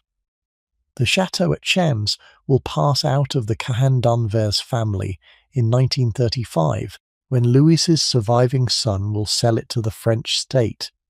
The state will use it as a presidential country house for state visits, in the same way the British monarchy uses Sandringham or Balmoral. Foreign dignitaries will be received there over the 20th century. The Pompadour rooms will be preserved by the state as they had been preserved by the Cahen Danvers and by every previous owner. The gardens will be maintained. The house will become, in 1977, a public museum, open to visitors who can walk through this hall, the salon, the dining room, and the preserved Pompadour rooms where the family is sleeping tonight. Visitors today can stand in the salon where Elizabeth played the piano. They can sit at the foot of the staircase you went up. They can look out of the windows of the bedroom you are lying in. The house has outlasted the family that owned it tonight, in the patient way old houses outlast the generations who passed through them. None of this is in the family's awareness tonight. The family is asleep. The house is asleep. The valley is asleep. The future is, in the strict sense of the word, not yet. The autumn night of 1896 is, for the household, simply the autumn night of 1896, the night between one quiet day and the next quiet day, in the brief flourishing that the family is currently inside, with no premonition of what the next century will bring. The peacefulness of the evening you have just been part of is the peacefulness of a moment in time before the things that would later happen had begun to happen. It is, in the most precise sense, the peacefulness of the Belle Époque that the era took its retrospective name from. The era did not know it was Belle. It did not know it was an epoch. It would only be given that name later, after the war that ended it, in the nostalgic naming that the survivors of the catastrophe gave to the years before the catastrophe came. You are in the bed in the south-facing room on the first floor of the house. The fire is down to embers. The candle by the bed is out. The night outside the window is the night the country has been making over the long autumn. You are warm. The room is steady. The household is asleep around you. The hour is moving toward midnight or just past, in the turning of the autumn clock that the village church will mark from the next parish over the river. The bell of the parish church of Champs-sur-Marne, half a mile down the road from the gates of the estate, sounds for the hour. You can hear it through the window faintly, the way distant bells sound at night, through closed windows of a country bedroom in any era. It is the same bell that the household has heard at this hour every night of the year, in the same pattern, in the same slightly muted tone that 150 years of weather have given the bronze. The parish has been there since the 12th century. The bell is younger than that recast in 1763 after the original had cracked, but it is older than the house you are sleeping in, and it has been marking the hours of this particular night, and every other night of the past century and a third. The owl in the lime trees calls again twice, and then is silent. The wind, which has been very faint all evening, picks up a little and moves the branches of the lime trees in the small dry rustle that October lime trees produce, when their leaves are still on the branch but turning. The faint smell of wood smoke from the embers of the dying fire holds in the room. The bedclothes hold their warmth.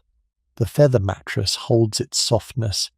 The bed itself, which is a bed of the period that any country house of this date had in its principal guest rooms, holds you in the patient way old beds hold the bodies that lie in them.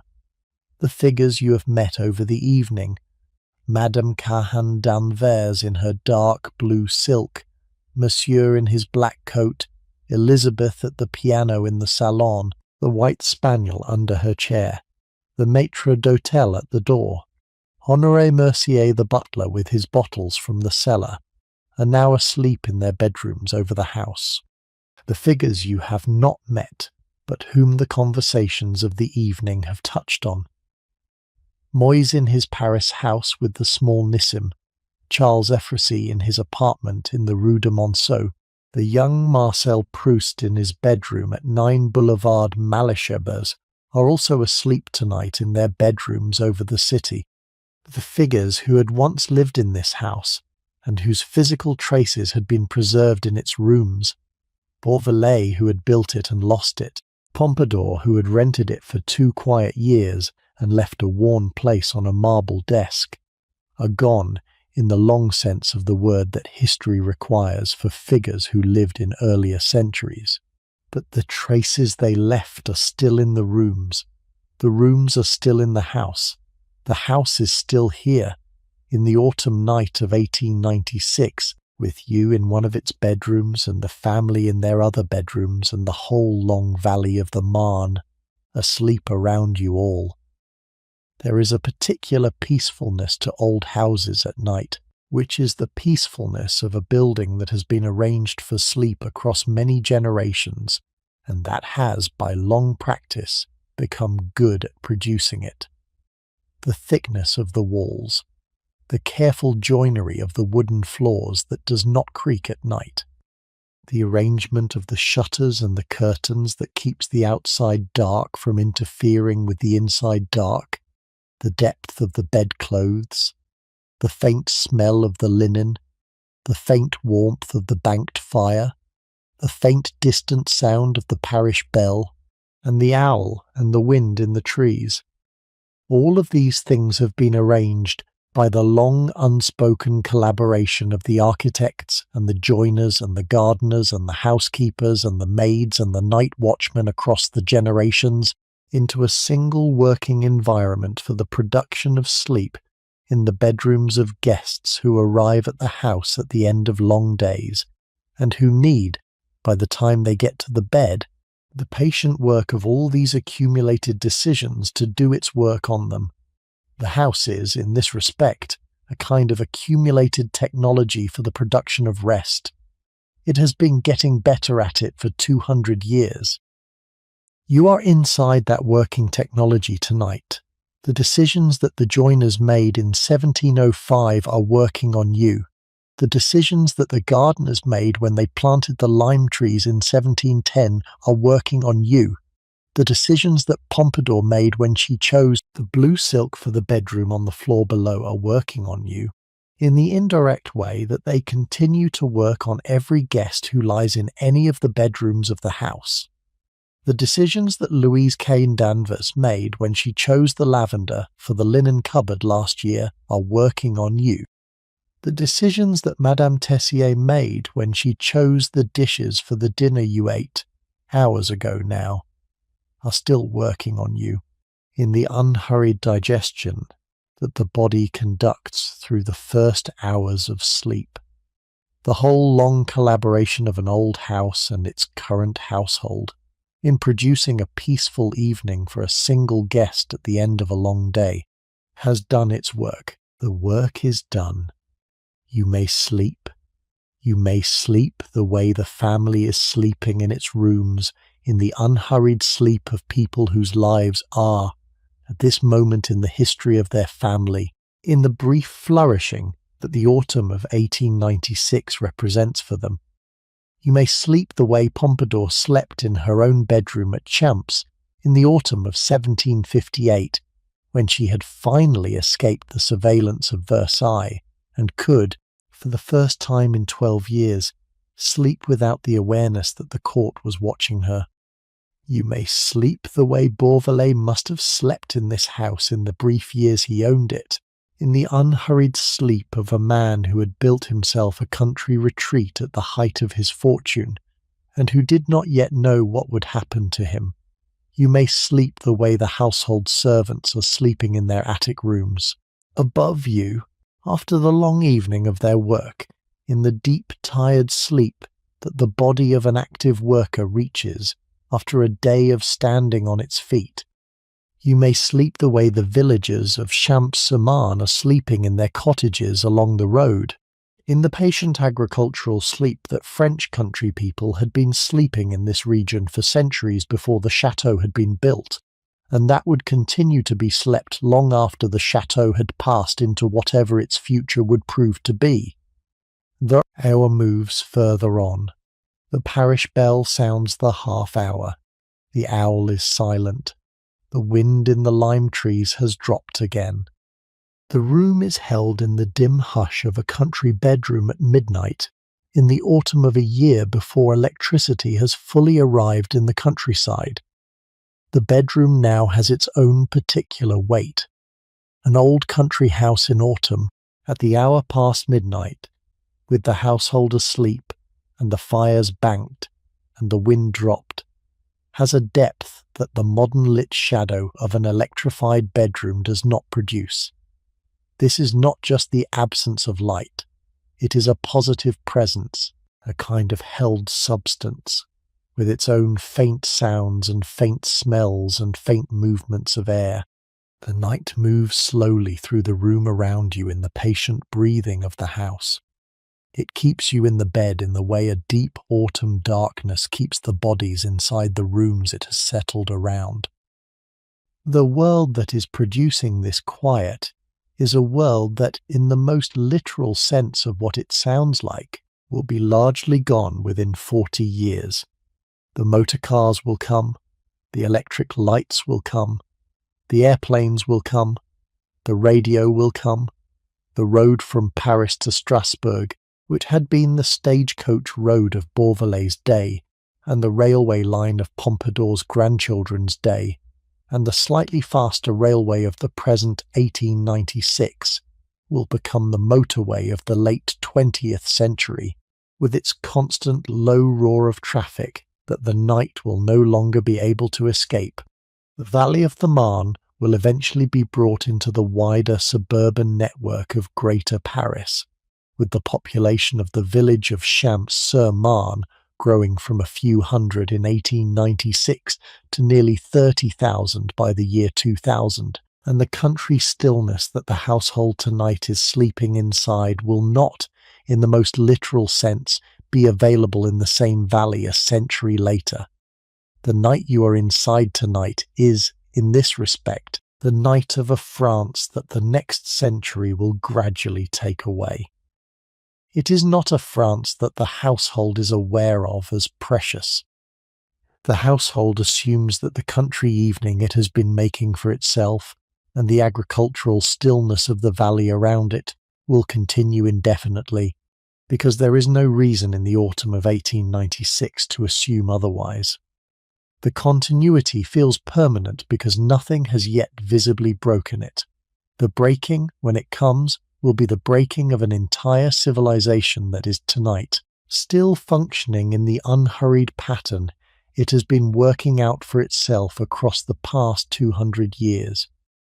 The Belle Époque is, in the most literal sense, the last decades of that civilization, before the 20th century catastrophes brought it to an end. The evening you have been part of tonight is one of the late evenings of an extended cultural moment that did not know it was late. This is not, however, the thought you should be carrying with you into sleep tonight. The household is not thinking it. The country around the household is not thinking it. The thought is the thought of an outside observer looking back from a much later time at a moment that, from inside it, did not feel like a moment in any historical sense. The moment, from inside it, felt like the ordinary continuation of life. A quiet autumn evening, a family dinner, a piano in the salon, a walk through the upstairs rooms by candlelight, a guest bedroom prepared with lavender and warm water, a bed turned down, a parish bell tolling the half hour through closed windows. The peacefulness of this evening was, for the family making it, and for the guest receiving it, the peacefulness of this evening in this house. It did not need to be anything more than that. It was enough on its own. You are warm in the bed. The night is moving on. The room is steady. The breath is going in, and in the pattern your body has known since the day you were born. The bed is the bed of a country house that has been waiting for you. The house is the house that has held the autumn evenings of 3 centuries inside its rooms. The night is the night of an old valley that has been holding its agricultural patience across a much longer stretch than the house has been here to share it. The going to sleep is easy, in the patient way that the working technology of an old country house at night allows it to be easy. The pillow is warm under your head. The sheet is cool where the body has not yet warmed it. The wool blanket holds its weight without being heavy. The eiderdown above the blanket holds its softness. The whole arrangement of the bedclothes, which had been built up by generations of European bed-making practice into the standard winter bed of the late 19th century country house, holds you in the patient way. Good beds hold the bodies that lie in them. The bedchamber around the bed is the room. The house around the room is the house. The valley around the house is the valley.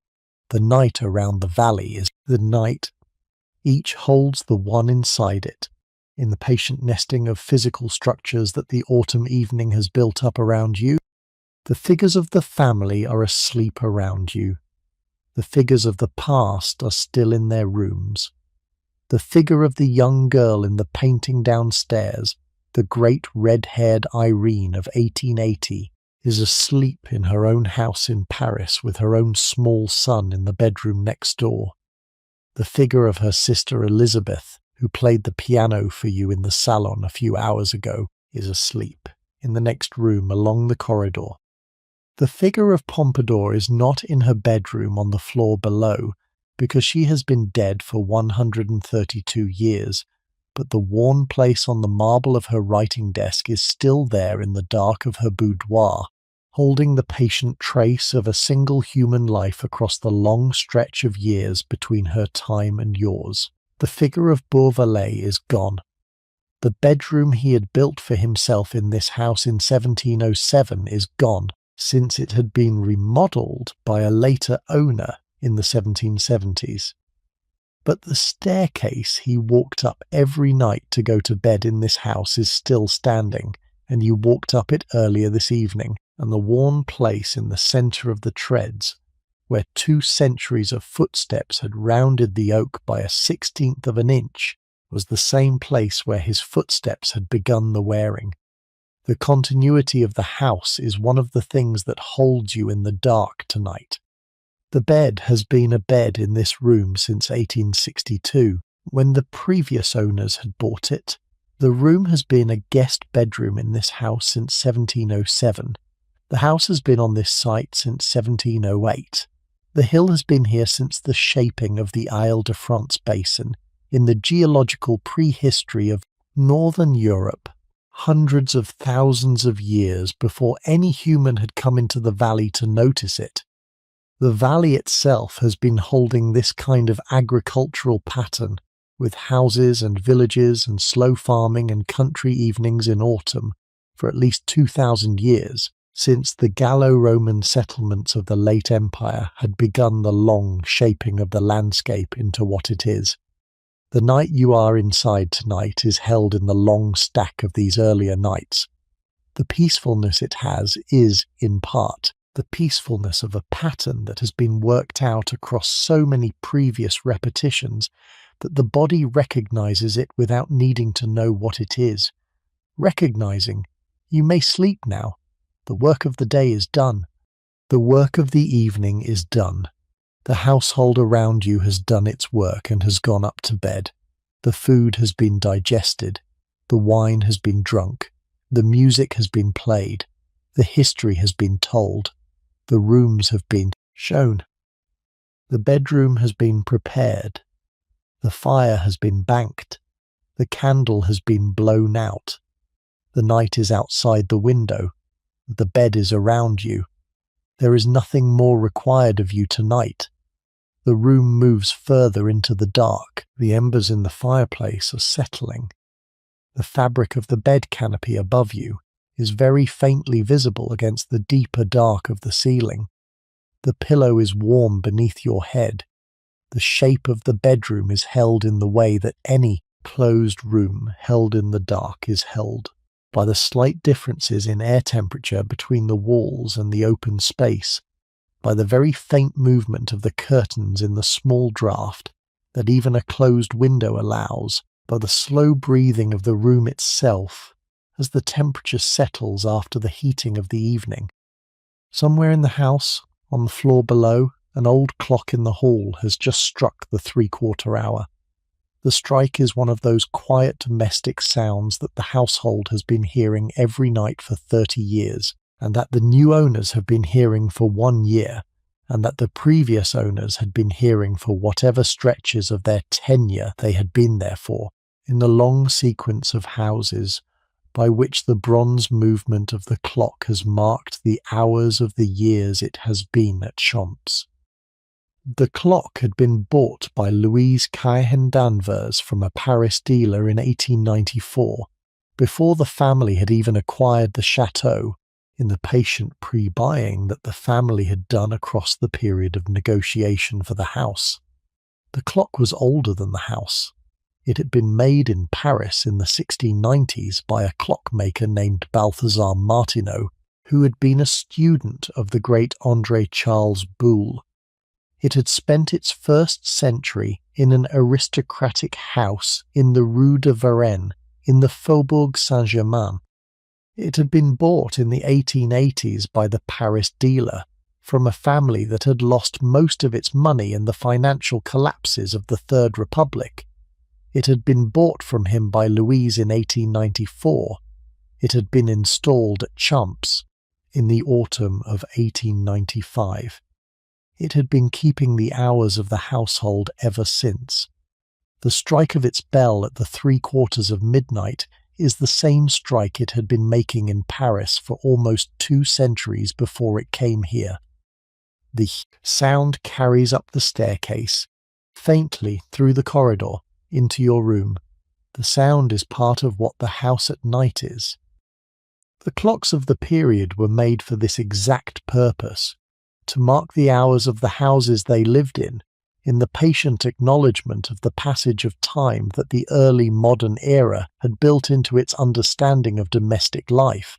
The strike of a hall clock at midnight in a country house in 1896 was the strike of an instrument that had been doing this work for centuries, in an unbroken line back to the clocks of medieval cathedrals and the water clocks of the Greek and Roman world, in the long collaboration of human beings with the project of measuring out the turning of the day. The night moves toward midnight itself. The clock will sound again in 15 minutes, with the deeper 12-fold strike that the hour requires, but by then you will probably be asleep. You may sleep before then. There is no reason to wait. The house has done its preparation. The room has done its preparation. The body has done its preparation. The mind, which has been the most resistant of the three to letting go of the day, is also coming down now, in the soft descent that the long evening has been quietly arranging for you. You may let the figures of the evening go, one by one. Madame Cahen Danvers in her blue silk on the staircase. Monsieur with his book and his cognac in the fauteuil near the fire. Elizabeth at the piano with the candles reflected on the polished wood. The white spaniel under the chair. The Renoir paintings on the walls of the dining room. The pheasant consomme. The sole. The mutton. The sauternes. The walk up the staircase with the candle. The blue silk on the walls of Pompadour's bedroom. The worn place on the marble of her desk. The library with the books on its shelves. The library with the smell of book, bindings, and beeswax. The corridor with the wall sconces burning. The bedroom you are in. The room going dark. The bed warm around you. The night outside the window. You may let them all go. They have done their work. The evening is done. The history they hold, the layered history of Bourgeois and Pompadour and the Cahen d'Anvers, of Renoir and Ifrasi and Proust, of the Belle Époque Paris and the country quiet of the Marne Valley, has been delivered to you across the past several hours, in the patient way that the evening has been unfolding. It is in you now. It will be there in the morning in some form, when you wake up to whatever day you are waking up to. Tonight is no longer for holding any of it actively. Tonight is for letting the body sink into the bed, and the bed sink into the room, and the room sink into the house, and the house sink into the long autumn night of 1896 in the Île-de-France, that this story has carried you back to for these few hours of attentive listening. Bedroom is dark. The fire is down to the last of the embers. The candles are out. The wind has dropped. The owl is silent. The clock will sound the hour shortly, but you will not need to hear it. The room is held in the small enclosed warmth that a country bedroom in autumn becomes at this hour of the night. The bed is held around you. You are held in the bed. The household is asleep in its rooms. The town is asleep along the river. The villages are asleep along the road to Paris. The city is asleep across the river basin. The country is asleep across the wider geography of France and beyond. The world is, at this hour of this date in 1896, in the long sleep of an ordinary autumn night that does not yet know what the next century will bring it. The sleep itself is the same sleep that has been sleeping in this room since 1707, in this house since 1708, in this valley for thousands of years.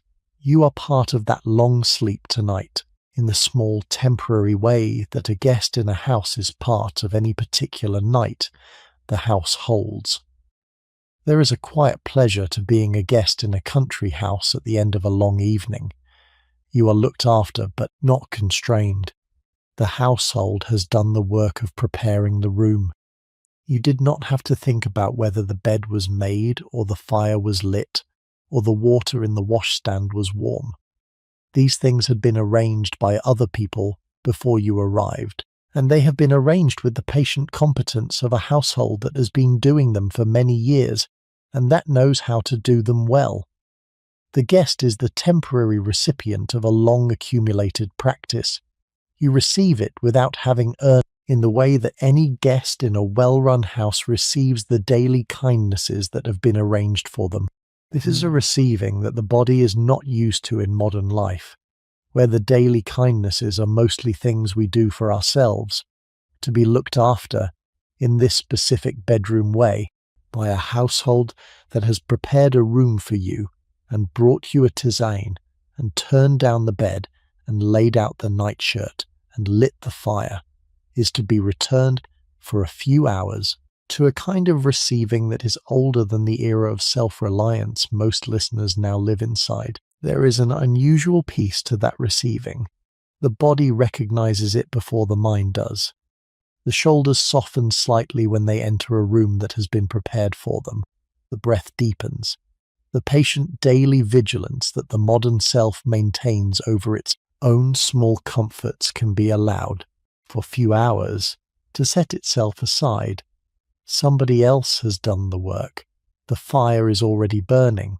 The bed is already turned down. The water is already warm. The nightshirt is already laid out. The room has been waiting for you, in the small, careful way that a well-run country house waits for its arriving guests. And the waiting itself is part of the gift the evening has been making to you. The waiting was done before you knew it was being done. The gift was prepared before you knew you were receiving it. The work of the household was completed, in its quiet way, before the carriage from Noisiel ever arrived at the gates of the estate. The room is dark, the body is settled, the mind is, by this point in the long evening, close to letting go. The house at this hour has the held attention that the night watchman in the hall is paying to the corridors and the stairs and the doors of the rooms, patient, alert, not anxious. The slow attention of a man who has been doing this job for many years and who knows the sounds the house makes at every hour. He is sitting in his chair in the hall. He has the night newspaper open. He has a little lamp turned down low beside him. He is awake. He will be awake until the morning. His being awake is part of what is producing your being able to be asleep. The household has been arranged by long practice for the production of restful sleep in its guest rooms. The watchman is one of the components of that arrangement, in the same way that the joiners and the upholsterers and the laundresses have all been components. The house at night is a working machine for sleep, and the watchman is, in the literal sense, the operator of the machine through the long hours when its guests are inside it. The thought of the watchman awake in his chair downstairs is a small, comforting thought to drift on. Somebody is keeping watch. The watch is being kept in a way that has nothing to do with you, and that does not require any reciprocation from you. You can simply be asleep in your bed, and the house, in its quiet working, will hold you through the night.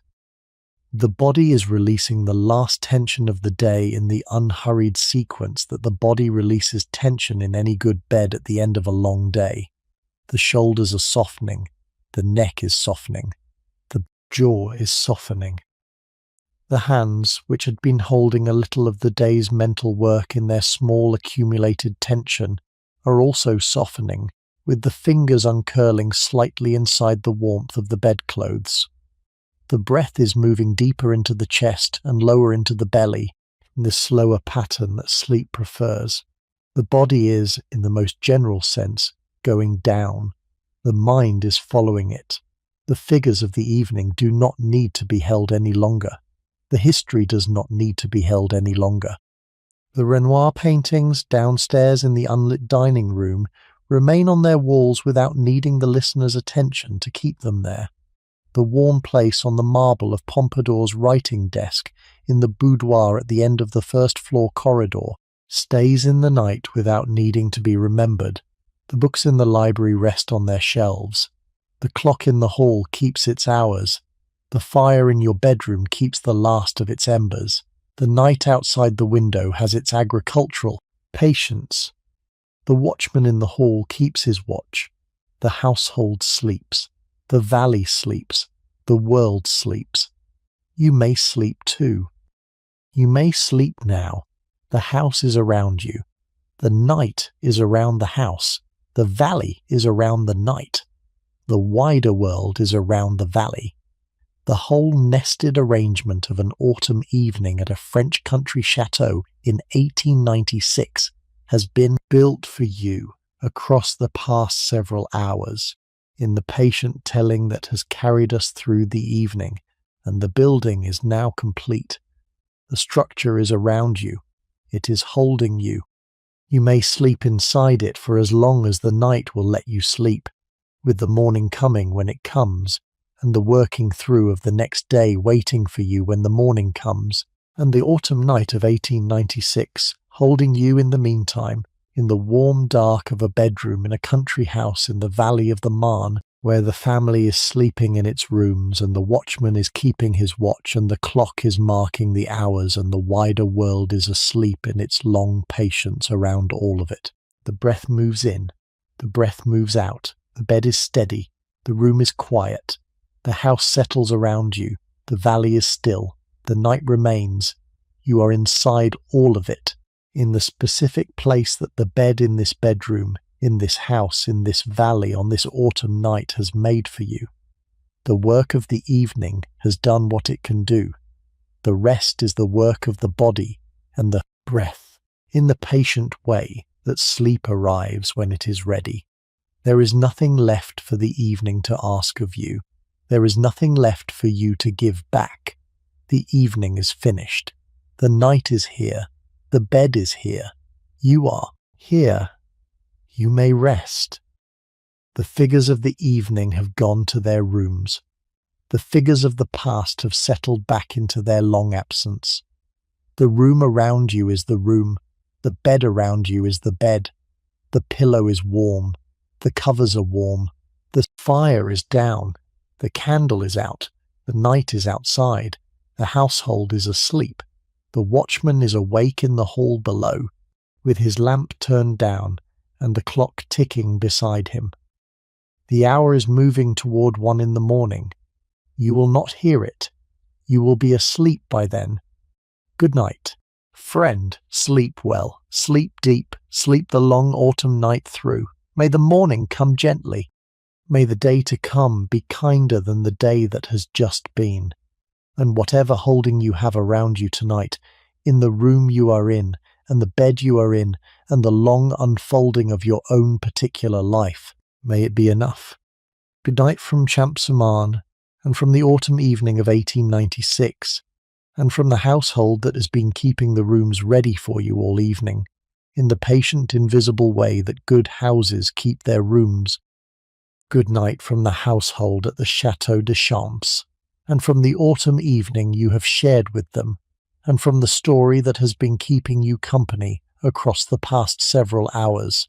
I will see you in the next one.